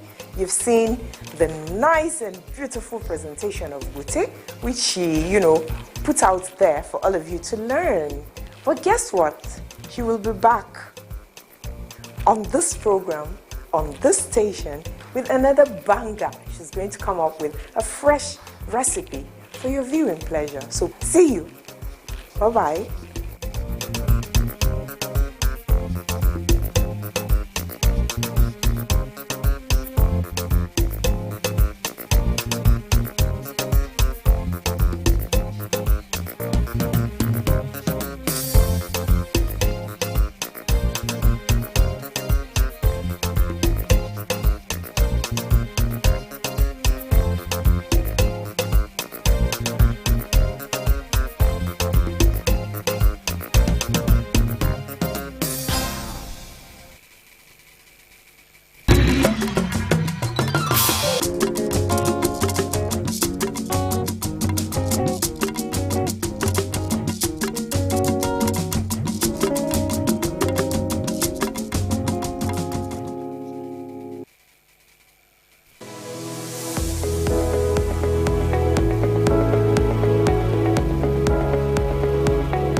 Hello and welcome to VOA's Red Carpet. My name is Jackson Vunganyi.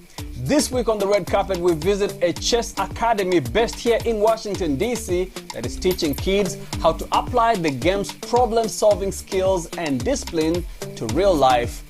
We go to Senegal, where students have transformed a solar-powered car project into a network of generators to provide light to rural communities. And we check out MIP Africa, an event that showcased the growing influence of African cinema on the international stage. Those stories, plus the New York Best Fashion Incubator that is helping new fashion designers learn the business of fashion, right here on the red carpet. Let's get on with the show.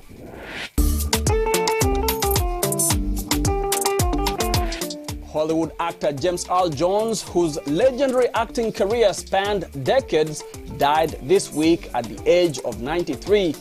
Mr. Jones, who became known for his iconic bass voice, was well known in Africa for his role in films such as Coming to America, the voiceover of Mufasa in The Lion King, and as the voice of Darth Vader in the Star Wars films. His body of work included scores of plays, nearly 90 television network dramas, and some 120 movies. He's one of the few actors to garner an EGOT, winning one of each of the major performing arts awards. In total, he earned 3 Tony Awards, 2 Emmy Awards, a Grammy Award, and in 2011, an Honorary Academy Award.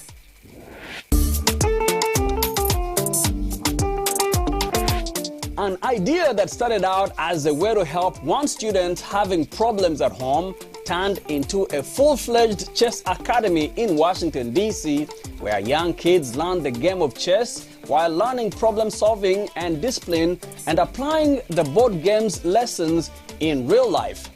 VOA's Philip Alexiou reports. We'll do a little bit of chess first and then we'll let you eat. Shaka Green is the founder and executive director of Bravo Zulu Chess Academy in Washington, D.C. Bravo Zulu is actually a nautical term. I spent some time in the United States Navy. It just means job well done. And as soon as I heard it the first time, I was like, well, yeah, of course it does. All right, E2, E4, we know that move. We've seen it thousands and thousands of times at this point.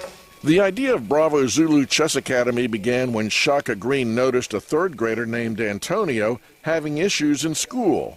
So I made a deal with him. I said, hey, if you can stay in class, I'll teach you how to play chess. And his response was beautiful. He said, I already know how to play chess. I said, well, show me.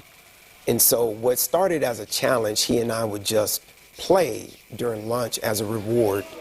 The kids came by to watch and showed so much interest that Green launched a morning chess class and later another chess class after school. That's when Green said it was time to start competing in chess tournaments. Looking for a way of giving a kid a tool who really needed a tool to make his life better, it turned into this program where we've now won more than 150 championships. But more importantly, Antonio and many of his friends are now college students. Green believes every child should learn to play chess before any other discipline like playing an instrument or sports because chess gives you a firm foundation in thinking, critical analysis, and discipline.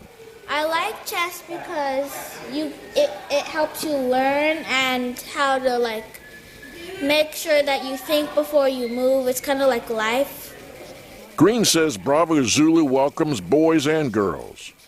You'll find that more boys play chess, but girls are actually the better chess players just due to cognitive development. What Green likes best, he says, is creating a community of players all helping each other get better. What we do unique that here in our program, Bravo Zulu specifically, is we have a very communal aspect. They want to be here. 19-year-old instructor Carmelo Miles says the children at the camp motivate him to work harder. Because I have to be on my A game to help them. I have to learn my theory, have to be in the chess books, I have to learn. Everyone here is learning, and that, says Green, is the whole idea.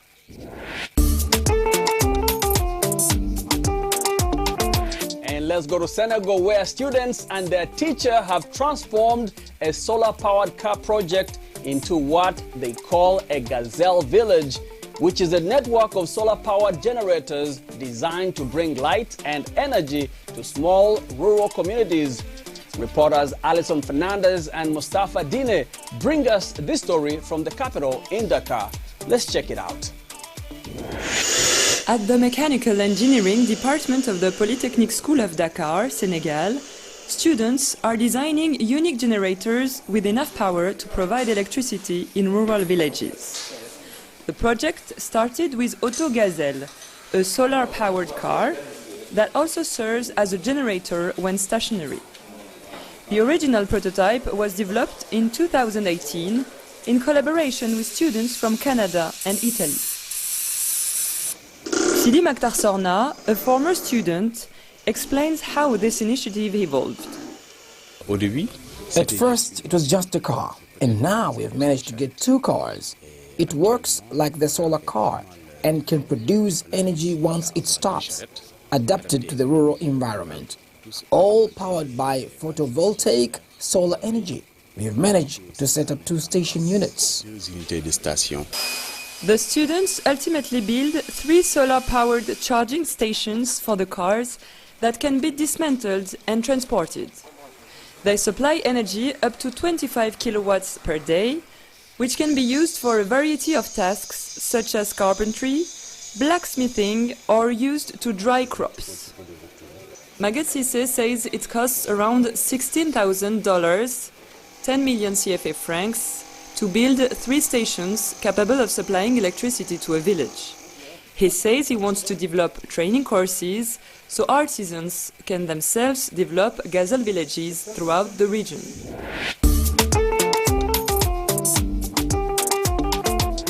MIP Africa, an event dedicated to connecting African film and TV creatives with global producers and industry leaders, wrapped up last week, securing several major deals.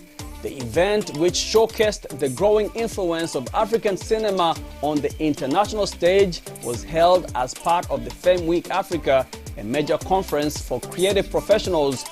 Vicky Stark brings us the story from Cape Town, South Africa. Let's check it out.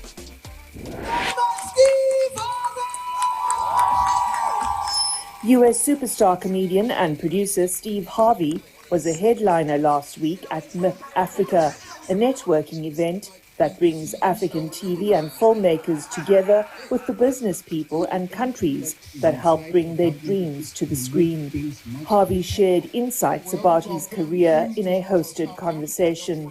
Harvey has also partnered with the Botswana government to set up a training academy called Botswana Ignite to advance the country's TV and film industry. Look, South Africa and Nigeria have a jump on everything. You know, they're doing quite well. But there are a lot of countries on this continent who could use some help. A 2021 UNESCO report found that Africa's film and audiovisual industries employed about 5 million people and accounted for $5 billion in gross domestic product across the continent. The study said the industry could eventually grow to employ 20 million and contribute $20 billion to the GDP. Nigerian-Indian filmmaker Hamisha Daryani Ahuja is one of the creatives making a mark. Her debut film, Namaste Wahala, brings 2 of the world's movie-producing hotspots, India's Bollywood and Nigeria's Nollywood, together.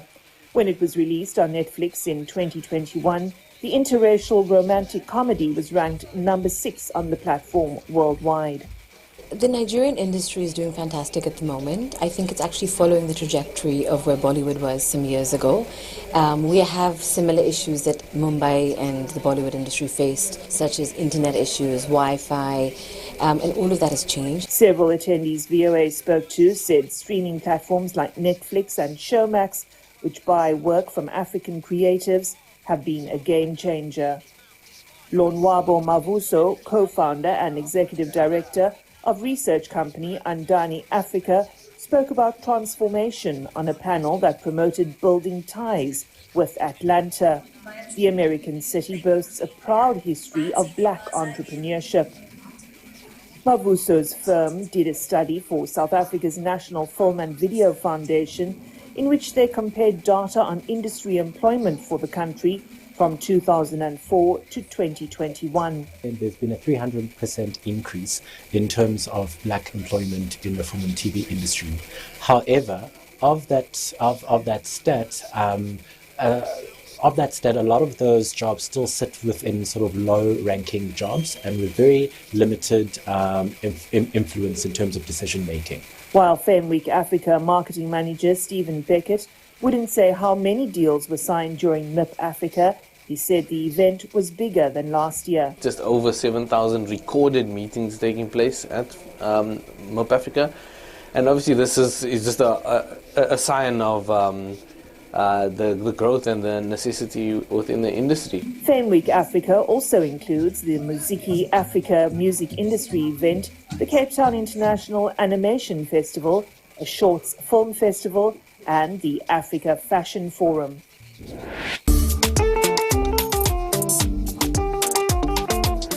In New York, aspiring fashion designers often attend colleges like the Fashion Institute of Technology or Parsons School of Design.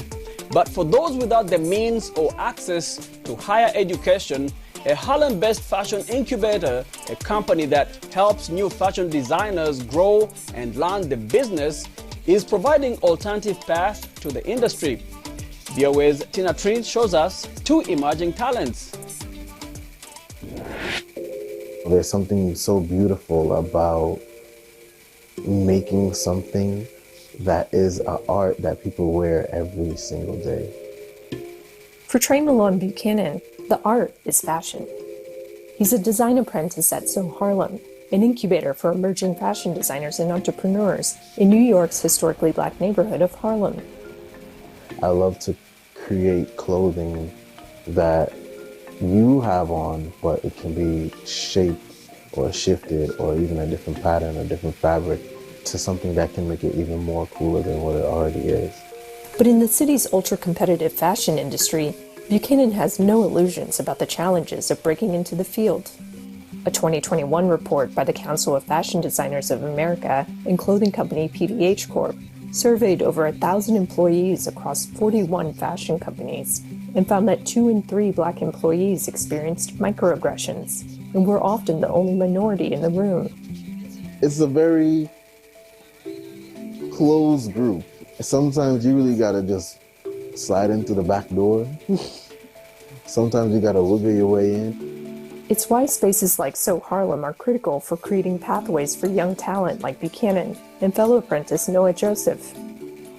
I might not be what I'm doing if it weren't for So Harlem, at all. Joseph couldn't afford traditional fashion design school.